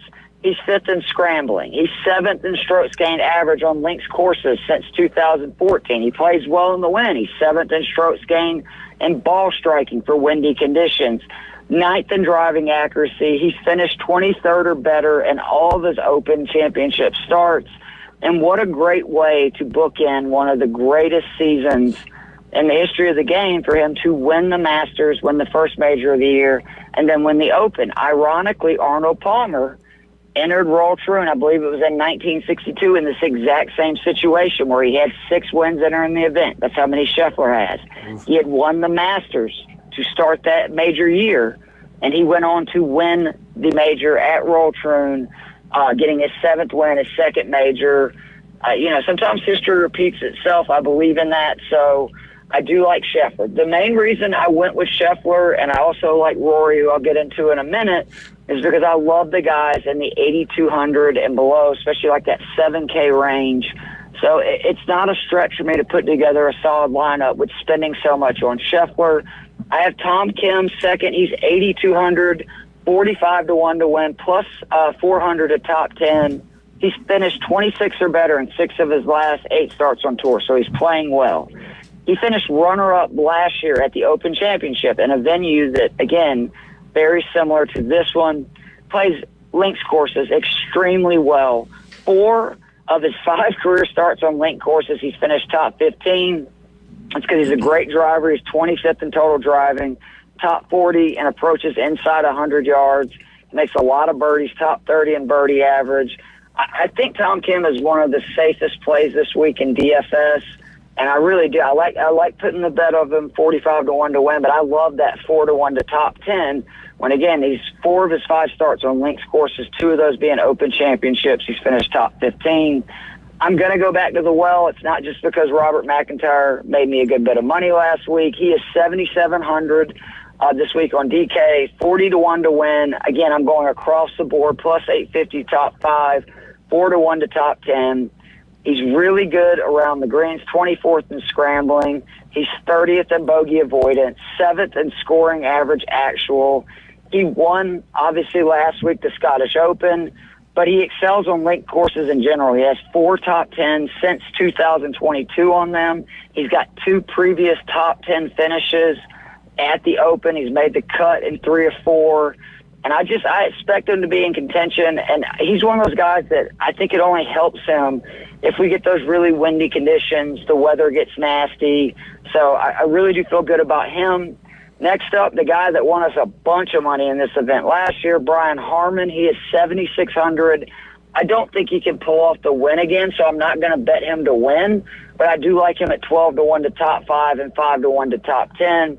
He's the defending champ. I gave him last year at 110-1 to win this event. Also had him to top 5 and top 10. He's still doing a lot of the things really well that equate to people having success in link-style courses. He's 26th in driving accuracy, 15th in total putting. I love that he's 9th putting inside 10 feet on these small greens. These guys are going to have a lot of putts in those range. He's 36th in bogey avoidance and scrambling. The big one for me is he's first scrambling from tight lies fringe. And if you don't go into a bunker, near these greens, you're going to be either putting or chipping off these tight lies. So he's very good at those. He's top 25 on approaches from both 125 to 150 and 150 to 175. And then, again, just a real link specialist. This is why I was so high on him last year. His worst finish in his last 5 links course starts is 21st with 3 top 12 finishes. Still staying in that 7,000 range. Sahith Theegala's next. He's 7,200, 60-1 to win. Again, I'm going across the board with him. 11-1 to top 5, 5-1 to top 10. Finished 4th last week at the Scottish Open. I hate that he, didn't play great on Sunday, but he was in the mix, and I think that's good experience for him for this week. He's been very good in majors. He's made the cut in 7 of his last 8 played, so I feel good about him making the cut, which is in cash games for DFS. Most important, especially for a guy in this price range. I would argue he's the best value in DFS this week. 37th in green and regulation percentage, 34th in birdie average. He's 25th in strokes gained putting. Very good tee to green, 23rd strokes gained tee to green, and top 50 in par 3, par 4, and par 5 scoring. Love Sahith Theegala for your DFS lineups this week, especially in cash games. Doesn't leave me a lot of money, but I'm very good with spending $6,300 on Victor Perez. I have him 12-1 to top 10, 5-1 to top 20. He's got 3 top 12 finishes in his last 5 starts. Kind of that, trend we were talking about for people who do well. He's finished 36 or better in 5 of his last 7 link starts. Finished 41st last year in the Open Championship, 34th the year before. So he plays these links courses well. Somebody that does a good job of not making a lot of bogeys. He's 31st in bogey avoidance, 24th in scoring average adjusted, 33rd in green and regulation percentage, which is huge on these small greens. And then for the putting, he's really good at things that you don't think about but are big, even with smaller greens on links courses. He's 2nd in 3-putt avoidance on tour and 4th on approach putt. So that is very big, especially in the wind. And he just plays really well in windy conditions. So that's the official DK lineup this week. That's Scheffler 12-8, Tom Kim 8,200, Robert McIntyre 7,700, Brian Harman 7,600, Sahith Theegala 7,200, and Victor Perez, the Frenchman, 6,300. Let's go ahead and take a quick break, and then we'll get to your other options and your question there, Jay. And then, of course, we'll do our major pick'ems that you could go back-to-back here with the Open Championship. You're listening to The Inside Drive. Keith Fleming on the line. You can follow him on X at Keith Fleming. That's 2 M's. We'll be right back. ESPN Northwest Florida is your home for college football and the Auburn Tigers. He dives! He's in! Touchdown Auburn! We heard you, Tiger fans. So this season, we're airing every single game. And you can take that to the bank. It's picked off in the end zone! Plus, the biggest games in the SEC and around the country play here on your official station for college football, ESPN Northwest Florida. Good afternoon. This is Joanna on ESPN Northwest Florida with your weather forecast on this Wednesday. Likely thunderstorms and sunshine the remainder of the day with a gentle breeze at 10 miles per hour coming out of the south-southwest and temps near 89. Tonight we will have a likelihood of thunderstorms and mostly clear skies and be quite warm at 83. Mostly sunny in the morning but otherwise definite thunderstorms tomorrow and a high 87. This forecast is brought to you by Ellis Agency Insurance.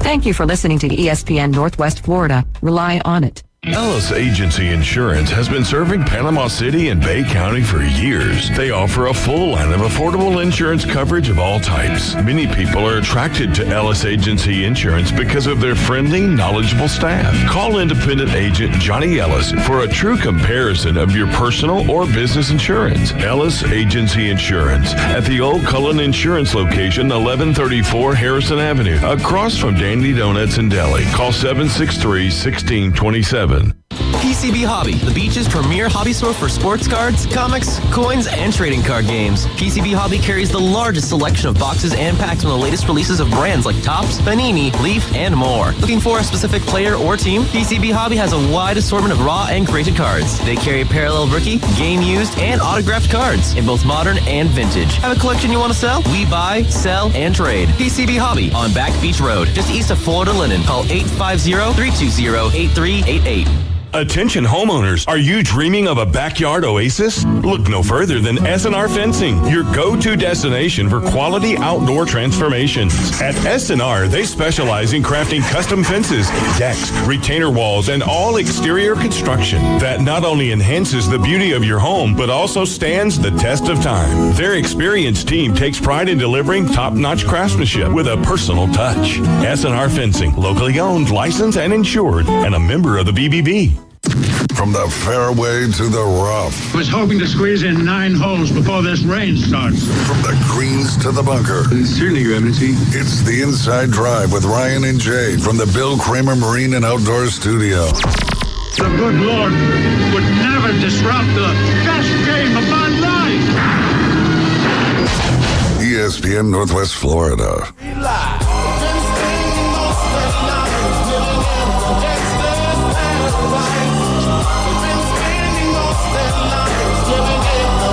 And welcome back. You're listening to the Inside Drive live here on ESPN Northwest Florida. Keith Fleming on the line. Jay was going to ask the question, Keith, and you may not or you may know. We were looking through Hard Rock. We can't find Tom Kim on the betting card. No. Hey, do you think that's just probably a mistake by Hard Rock, or just kind of surprising because he would be near the top, I would think. But yeah, he's not on here. Yeah, because he's 45-1. Let me make sure that's still his odds at this moment on DraftKings, but I don't know why they would. Yeah, he's actually up to 50-1 now on DK Sportsbook. Yeah. No, I don't know. He's definitely not on here. I've combed through it a few times. Jay has, and I made sure he didn't withdraw or anything. He's set to tee off at 9:47. So we'll see. I'm paying attention, Keith. Anyway, let's get you some other picks, and then we'll roll right into your other options, and then we'll roll right into our major pool that we've done. All 4 majors, culminating with the final one today. Absolutely. Again, I think because of so many values in the low 8s, 7,000, 6,000 range, if I don't have Scheffler in my cash game lineups, I am going with Rory. He's 11,400. I don't mind betting him at plus 850. I know it's been a decade and it's tough, but there's just so many things that show that I think if Rory's going to win another major, it's going to be at an Open. You look the last 2 years, he finished 6th, last year, third the year before. He's had so much success. He was fourth last week at the Scottish Open, and didn't even feel like he played great because he's just so good on these links courses. And there's some stuff that is even surprising to me. He's 27th on tour in total putting. I know all we can think of is what happened at the U.S. Open, but he's actually putting as well as he ever has in his career. He's making less bogeys than he ever has, 11th in bogey avoidance on tour. 12th in scrambling, which is another part of his game that's gotten really good, is when he misses greens, his ability to get it up and down. Obviously, we know tee to green, he's as good as anybody on the tour, not named Scotty Scheffler. He's second in that. But the big things for me, second, strokes gained, ball striking, windy conditions. He excels when the winds blow, and he's fourth in strokes gained average links courses since 2014. If I do the cash game lineup where Rory is my anchor and not Scheffler, it's almost definitely has Tyrrell Hatton in it as well, because I can get one more guy kind of in that 9 to 10,000 range. Hatton's 9,500. He's 25 to 1 to win, plus 550 to top 5. One of the best ball strikers in the world. Excels in strong winds. Has an unbelievable track record on links courses. 4 top 10s and 6 top 20s in his last 6 starts on links courses. He's most likely to blow his top. Don't get me wrong, but that's okay. That's just Tyrrell Hatton's style. Yep. At this venue, he made his very first Open Championship start in 2016, and he finished 6th. So the venue obviously sets up well for him. He finished 26th at the U.S. Open, and then has followed that up with a win and third-place finish on the LIV Tour. So take that what you will. I know some people are anti-LIV, some are not, but it's still impressive to have a win and a third place with all those big names. And 11th in strokes gained average on links courses since 2014. Another option, and I'm sorry, guys, he's kind of like that girl when you're in high school or college where you know you shouldn't be with her, but you just keep going back to her. That's Cameron Young. Life. Toxic. Me at this very point. Toxic. That's very, very fair.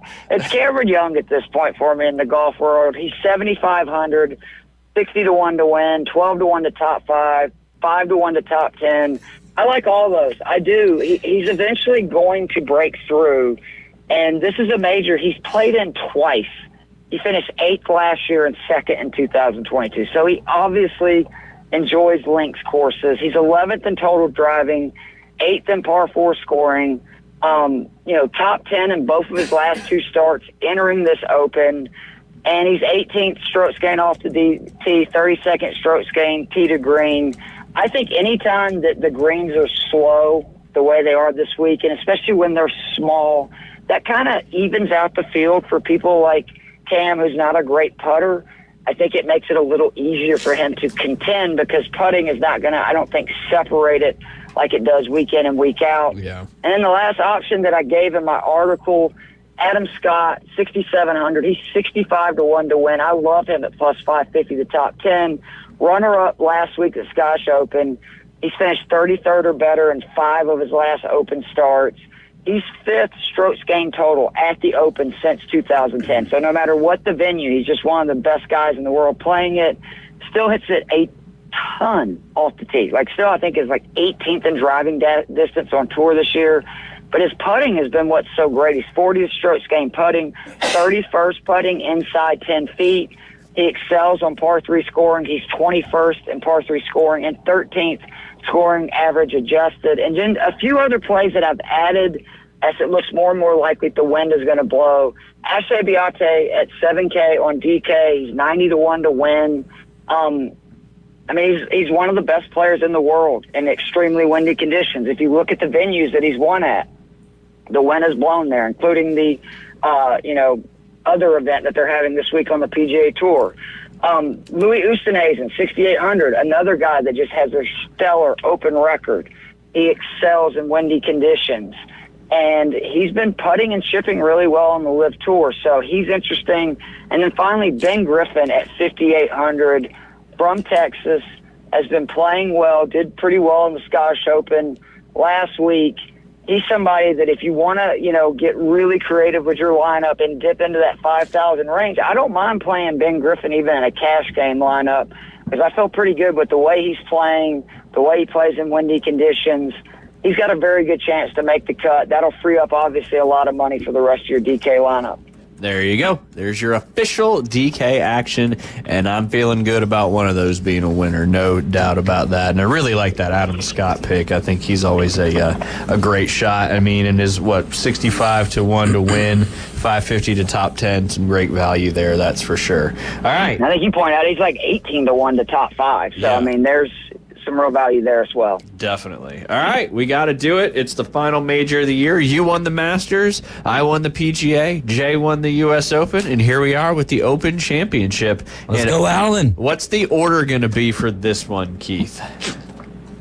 I think Jay should get to pick it since he actually there you won and is the defending champ. Pick it, Jay. All right. So this is what I've come up with. Dang, you wrote something on your I whiteboard did. other than, or white pad other than a doodle? Yeah, it's crazy. Great doodle, by the way, yesterday. Yeah, basketball with Doc A. I drew a basketball goal. Did you draw yesterday. That's a great. golf club with a golf ball with Keith? No, I made a list of mustaches and mullets.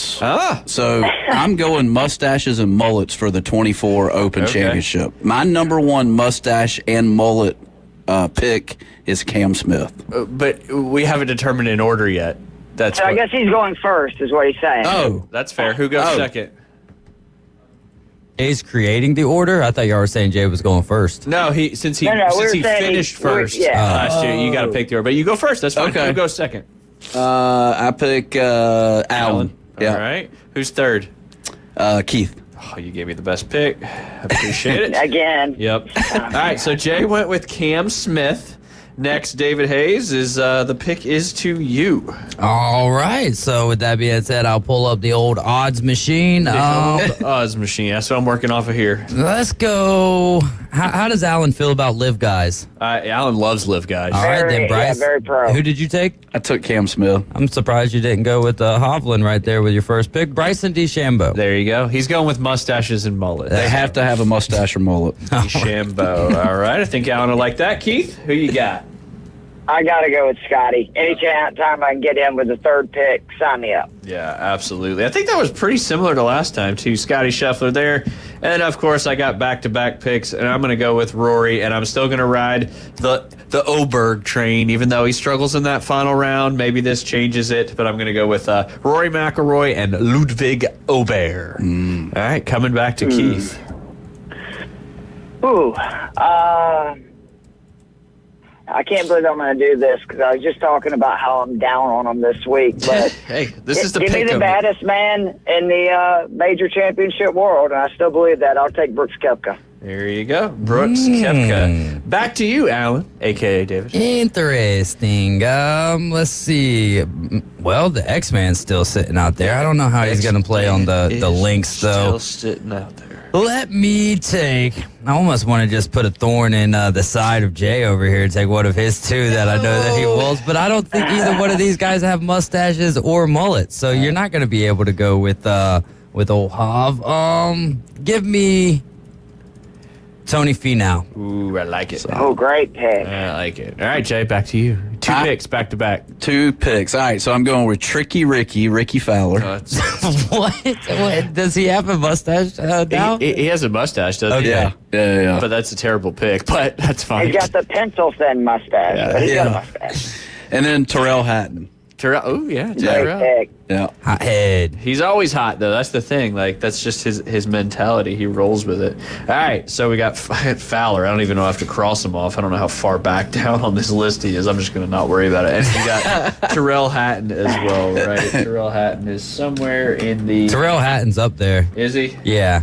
Oh, there he is. Yep, plus 28 to 1. Okay. All right, back to you, Alan. All right, man, I need to get me a European feller for them links courses. All right, we'll go with the dude who may not be Scottish. I don't know, but he kind of looks it. Shane Lowry. Ooh, he's Irish. All right. Irish. Back to you, Keith. It's only fitting. I'll take the guy that I barely can ever pronounce his name. Colin? Give me Morikawa. Ooh, you pronounced it correctly, did. that one. That was nice. I like Morikawa better, though. Yeah. And, I do too. and Louis Oosthuizen. That's my favorite, too. Oosthuizen, I believe, is the... Oosthuizen. Oosthuizen. It should be Oosthuizen. Oosthuizen. No on the T. I can't even. Yeah. I think he's Louis from South Africa. Oosthuizen. Uis. All right, so I got All right, Ryan, back-to-back picks. Man, intense. Oh, exciting. just go Justin Thomas, Jordan Spieth. That sounds like a good combo. We'll just watch an episode of Full Swing while we're at it. Let's see. Tony Finau's off the board, right? I gotta go with the Scottish Open champion, McIntyre, with my first one there. You have to. He's a good pick there, and if I can spell his name right, McIntyre. All right, and then I get another pick. Ooh, that's exciting. I'm gonna go with the Englishman, Mr. Tommy Fleetwood. All right. Very solid. Fleetwood. Okay. All right, Fleetwood's off the board, and McIntyre's off the board. It's back to you, Keith. I've talked him up all week. Give me Tom Kim. TK, Tom Kim. All right, Alan, back to you. Let's go Sahith Theegala. Alan will like that Very one good as pick well. again. Yep. All right, Jay Henley, back-to-back picks. I will go Max Homa. There's your mustache, boy. There's my mustache. It's just mustaches. I don't think you got a single mullet yet. Cam Smith. Okay, all right. He covered the mustache and the mullet in his first all pick. together. Yep. There you go. He That was his number one pick. Yeah, he peaked early. And then we're going to finish it off with more mustache, beard, and mullets, and that is our very own John Daly. That's great, but you got another pick left. Yeah, so you it's got not one more. finishing it off. Oh, I got another one. There's 6. That was 5. 1, 2. Counting is hard, I know. Back to you, Alan. John Daly, bro. Well, he always has that one outlier. Yeah. And the last time he picked the outlier, Matthew Pavone, it paid off. It did. That helps you win. Oh, my goodness. I don't have to try to find John Daly to cross him off, so. He's at 500,000 to 1. There you go. Making the cut be interesting to see what his odds are. We'll take another J guy here, Victor Hovland. Oh, somebody had to take him. Had to take him. All right, Keith, back to you. Do I wait? Yeah, I'm going to wait. Wait, who are you waiting on? I'm not going to say it out loud, but I'm going to go ahead and take the guy I've been talking about that excels in the wind. Give me Eshe Biate. Yeah, good one. All right, Eshe Biate. All right, I've got back-to-back picks here. Segala has been picked. No one's taken Oosthuizen. All right, I'm gonna go Cam Young, and then Adam Scott. All right, that's my 6 there. Keith, back to you. Yeah. Let's see here. I mean, I feel wrong to not have a Georgia Bulldog. So give me the defending champ. I will take Brian Harman. All right. Next up, Alan, your last pick. Last pick. Really starting to run out of names that I know over here. Has anyone taken... You know what? Since we're on a J tear over here, let's take his cousin, old Russell Henley. Cousin Russell. There you go. Without the D, right? It's Henley. It's like Wednesday. There's no D in Wednesday. It's silent. It's silent. There is. It just doesn't sound. But yours is Hendley, right? Yeah, Hendley. Hendley. Yeah. But we sometimes say it without the D, like Henley. Henley. Is that one syllable or two? Henley. Henley. 2. Yeah, it's 2. Jay, if you don't finish this with Minwoo Lee, who both kind of has a mullet and a mustache, I'm going to be really disappointed. Well, it was either that or Jason Day, because, Jason Day rocks that facial hair pretty good too. Minwoo, who is that again? Minwoo who? Minwoo Lee. Minwoo Lee. Let me take a look at him just real quick. Oh, he's skank. You're going to love him. Oh, he does have the pencil mustache. Oh, yeah, he's awesome. He really is. He's an Australian that kind of seems like he's country, which is just the greatest. You know what? I'm sold on that, Keith. I'm digging the half, like right there in the middle underneath his nose, he has no hair, but then he's got hair on this left and right. It's like the opposite of the Hitler stash. Yeah, right. Yeah. That's exactly what it is. There you go. Yeah. There you go. And he's Australian, too, which is even better. That's amazing. Even better. All right, recapping the picks. Jay has the mullet and mustache team of Cam Smith, Ricky Fowler, Tyrell Hatton, Max Homa, John Daly, and his new best best friend, Min Woo Lee. Alan, a.k.a. David Hayes, went with a great team. Bryson DeChambeau, Tony Finau, Shane Lowry, Sahith Theegala, Victor Hovland, and cousin Russell Henley. Keith has a great team as well with Scotty Scheffler, Brooks Koepka, Colin Morikawa, or Wee, depending on the day, Tom Kim, Ashke Biate, and Brian Harmon. And then last but not least, my team rounds out with Rory McIlroy, Ludwig Aubert, Robert McIntyre, Tommy Fleetwood, Cam Young, and the somewhat elder Australian Adam Scott. Did you even have a single Xander American? is kind of shocking. Oh, he's got Young. Cam Young? Yep. I'm bucking the trend. Not the trend. tisk. The trend's not going to He's happen. a live guy, so That's fair, but there's Americans on the live tour. Cam Young's not No, on the live tour. Xander is kind of shocking. Cam's though, Young's to not. be on. I'm honest. just saying the non-American. I think he was saying you're a live guy, right? Yeah. Oh, okay. Well, I thought you were talking to Cam. Yeah. No. Well, I mean, just because you're not American doesn't mean you're on the live tour. I mean, most of these people aren't on the live tour. There's a lot of non-Americans. It's very true. Your boy Siwoo's not American. He's not on the live tour. Yeah. There you go. Yeah. Keith, let everybody know where they can find your stuff if they don't listen to the Inside Drive.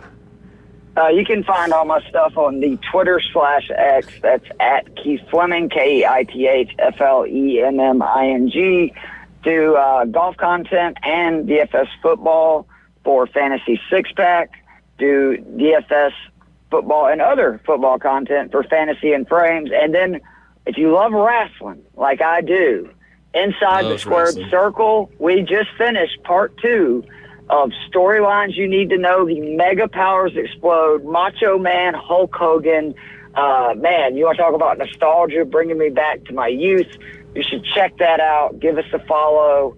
And as always, enjoy coming on here with you guys and chopping it up. And ready to be down there in a few weeks. Know it coming up. To make my ascension to the Champions League and probably get my brains beat in, but that's okay. That's okay. You're there, and that's all that matters. And also a fun fact, I know you were worried about it, but one of the people that works at PCB Hobby will be there available should you want to purchase anything during the tournament. I know that's probably much to your chagrin. My wife is not going to like to hear that. Yep. Absolutely. That's going to be a great time. We're looking forward to it. And again, there's only 12 spots left out of the 12 plus 12 plus 12 plus 16. Obviously, you're already in if you're in the 16. So that means we've got 2/3 of almost more than 3/4 of the field full. I'll have a waiting list too. It's great stuff. Yeah, there, lo and behold, it's a lot of juggling. And then we'll probably have a little cover charge if you want to come watch the draft.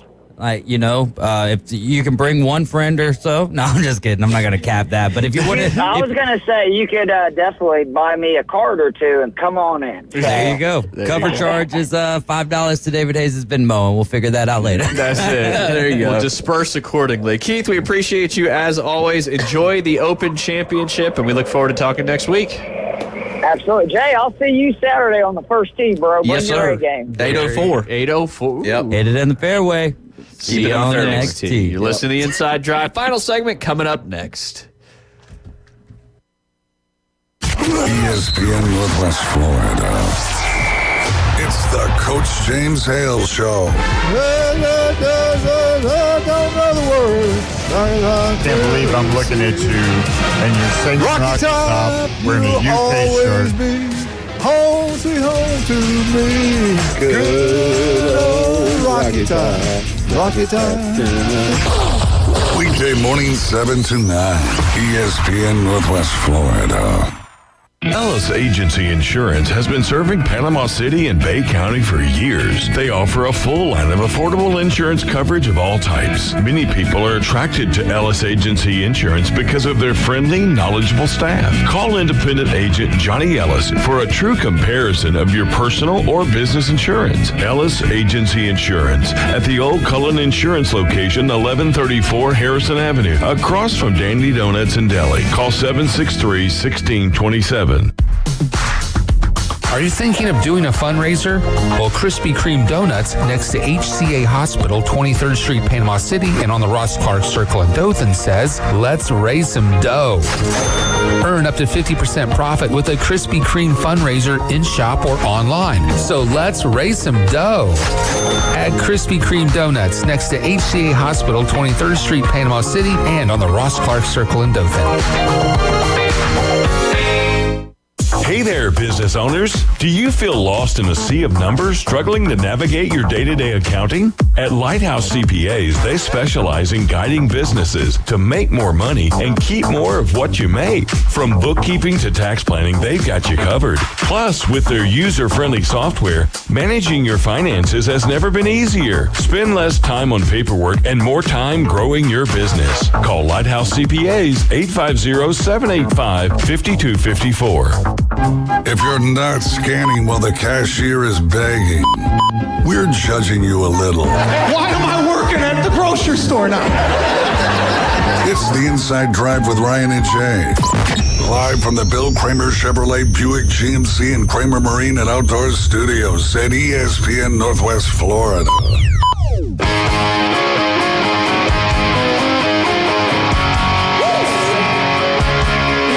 And welcome back to listen to the Inside Drive live here on ESPN Northwest Florida. I just feel like there's two of you. You're wearing not your baby blue hat, and D Hayes is. I think he's got the same baby blue shorts as you do on today too, as well. That's right. Same brand, same size, same everything. There you go. Yes, sir. I follow Jay around when he's not looking and go to the same stores they did us, and then I just walk up to the cash register and say, "Hey, give me whatever he got." I'll have what he's having. There you go. The Goodwill. The Goodwill, daggum right, son. Yep. I know where you go. Hey, you can find. It's hard to get the same thing at Goodwill because those are normally, unique. Usually one-offs, yeah. No doubt. All right, MLB season gets back underway on Friday. All-Star break is still got a couple more days in it. Let's recap real quick as we are about to begin the second half of the season, where we stand on our baseball division winner picks. All right, who's leading the AL East, Jay Henley? Oh, my God. You just go ahead and eat in the last segment. It's fine. Yeah, I mean, we're trying to get the tee up. That's right. That's right. We are. Oh, boy. We are. Got some friends in town. They help get that tee up. AL East. AL East. AL East. Who's leading the AL East? You picked the Baltimore Orioles. David picked the New York Yankees, and I picked the Boston Red Sox. One of us currently has the division leader. And all three of these teams are in the running for it, too. Are they really? In the contention, absolutely. This is probably one of your best picks of all of your baseball picks. So I picked Baltimore. You did. And they are leading? And they are leading the AL East. Well, they got it by 2 games? Currently a game ahead of the Yankees, 4.5 games ahead of the Boston Red Sox. The Yankees have a 3.5 game lead in the wild card. Moving over to the AL Central. Let's see what we had. You had the Detroit Tigers.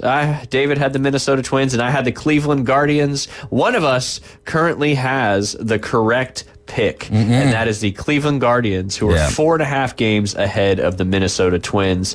The Detroit Tigers are currently 12 games back. Yeah, the Twins have started pushing back, but for a while it was looking very bleak for the 20s. No doubt. Moving over to the AL West. You took the Angels. He took the Astros. I took the Mariners. Angels. What? Oh, dude. Our boy, our third, Ron Washington, man, he's fed up with it. He should have been fed up with it like when he was taking the job. Yeah, absolutely. One of us is correct. One of us is 1 game back, and the other one just made a terrible pick. The Seattle Mariners currently have a 1-game lead over the Houston Astros. NFL, baby. Not for long. Them Stros are coming, son. Long. All three of us picked the Braves in the NL East. We currently know that the Braves are 8.5 games back of those Philadelphia Phillies. In the NL Central, Jay took the Pirates, David took the Cubs, and I took the Reds. The Pirates is the best pick out of the three of us. 100%. Is it really? Yeah. The Cubs are last, the Reds are second to last, and the Milwaukee Brewers currently having a 4.5 game lead over the St. Louis Cardinals, 6.5 game lead over the Pittsburgh Pirates. And then last but not least, over there in the NL West, you got to know who's leading this division without me telling you. Second place is the Diamondbacks. Third place, or tied for second, is the Diamondbacks and the Padres, and the Giants and Rockies. Rockies are just the worst team in baseball. Yeah, they're in between a rock and a hard place right now. You took the D-backs. We both took the Dodgers. Tell me the team that's leading the NL West.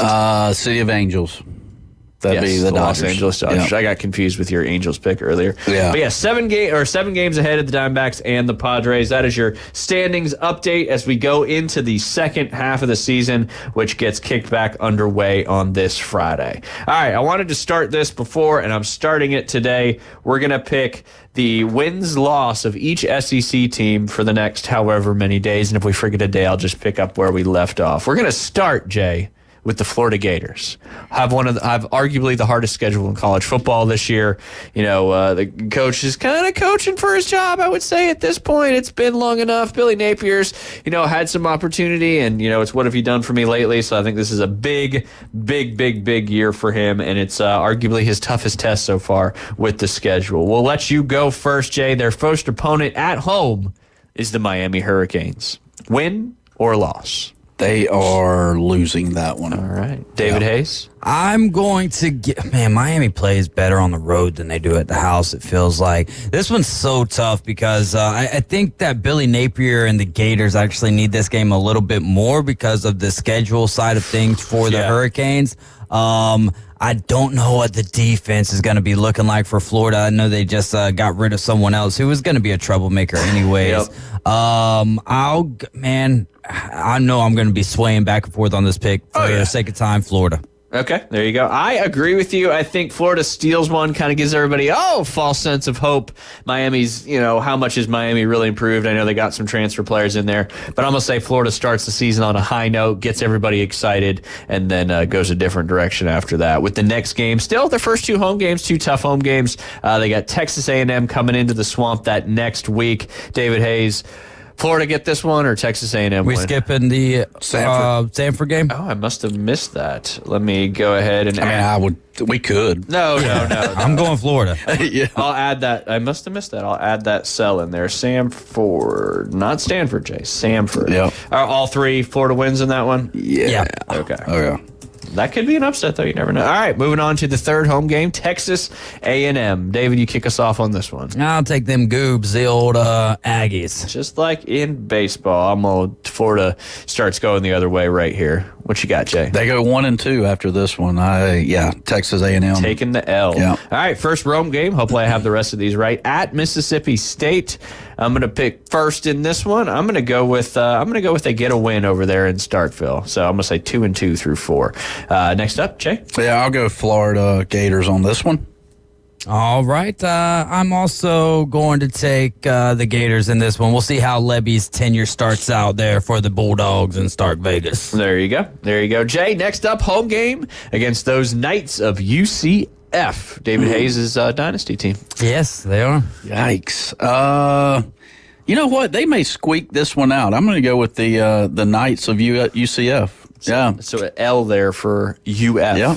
I'm taking Florida in this one at Ben Hill Griffin. All right. I'm actually going to agree with Jay on this one. I think this is where it starts to, they go on a skid, and it is probably a game that they're favored in, but UCF's really done a lot of work in the offseason, and, it's kind of their big game, and they want to beat the Gators right down the road in Gainesville, so I'm going to say that UCF wins that one as well. All right, now, go ahead. Real quick, Kermani McClain is not out at Florida. Apparently that's been debunked by Sports Illustrated. And Travis texted in saying that he's had his best week of showing up on time. So good for him. Yeah, there you go.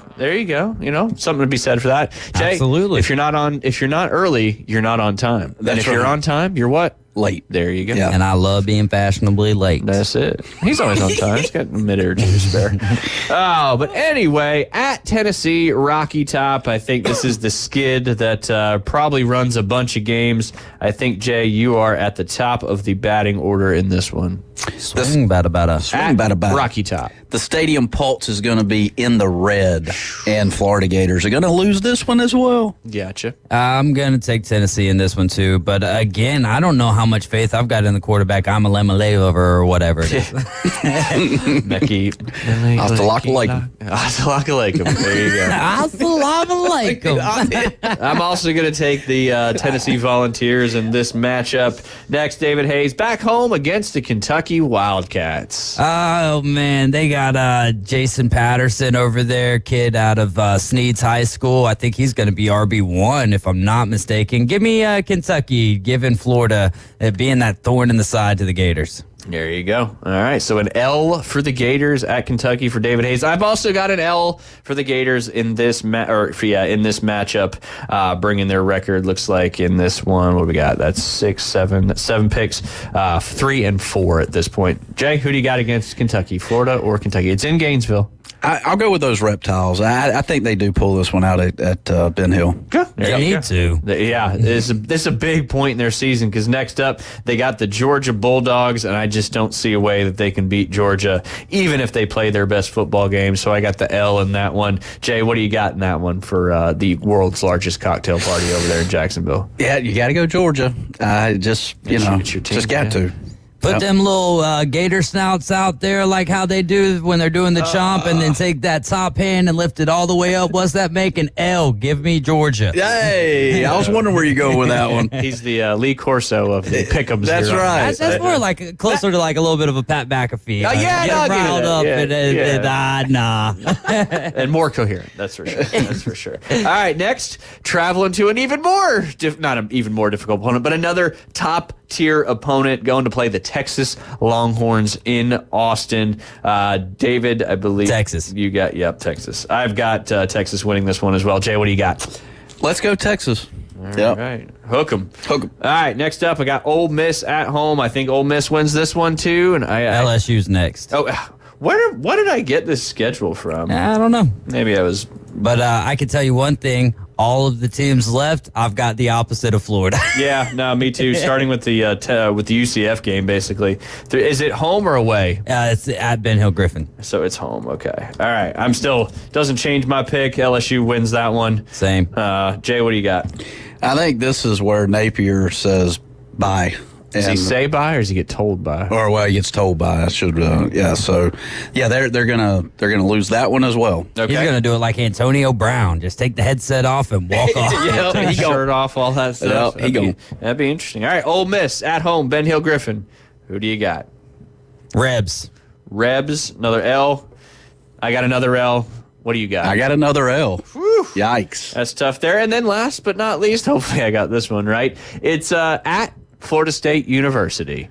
I'll let you go first, Jay. Man, this is a rough season for the Gators. It's a tough schedule. Yeah, look at this schedule. I know. It's insane. Knowles win it. Yeah. Half of me wants to. Uiagalelei. You got it close. Uiagalelei. Uiagalelei. It's just the Lele part. That's how I My said goal it for the longest is time. to be able to say this once we get to the season without having to think. There we go. I'm taking Florida State now, but I would love to see Florida have a terrible season and then just upset Florida State at the end. Yeah. It's fun. It could happen. Well, that gives us, so all 3 L's in that one? Okay. So, Jay, you've got 1, 2, 3, 4 wins. David's got 1, 2, 3, 4 wins. And I've got 3 wins and the rest being losses. So how many games is that? What? 1, 2, 3, 4, 5, 6, 7, 8, 9, 10, 11, 12. So if I've got 3 wins, that is 3 and 9. You've got 4 wins, that is 4 and 8. And then David Hayes has got the same record. So we'll see how it plays out. We'll continue to pick another team at the end of each show. You're listening to the Inside Drive. Afternoon Underdogs coming up at 4. We'll be back tomorrow for Thirsty Thursday. Y'all have a great rest of your day.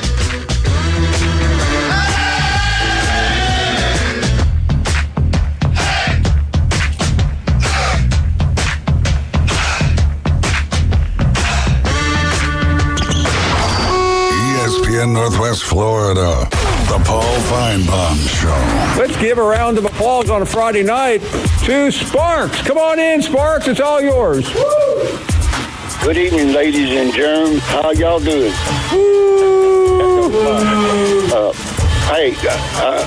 Get this bum off the stage. Boo! Paul Feinbaum, weeknights, 6 to 10.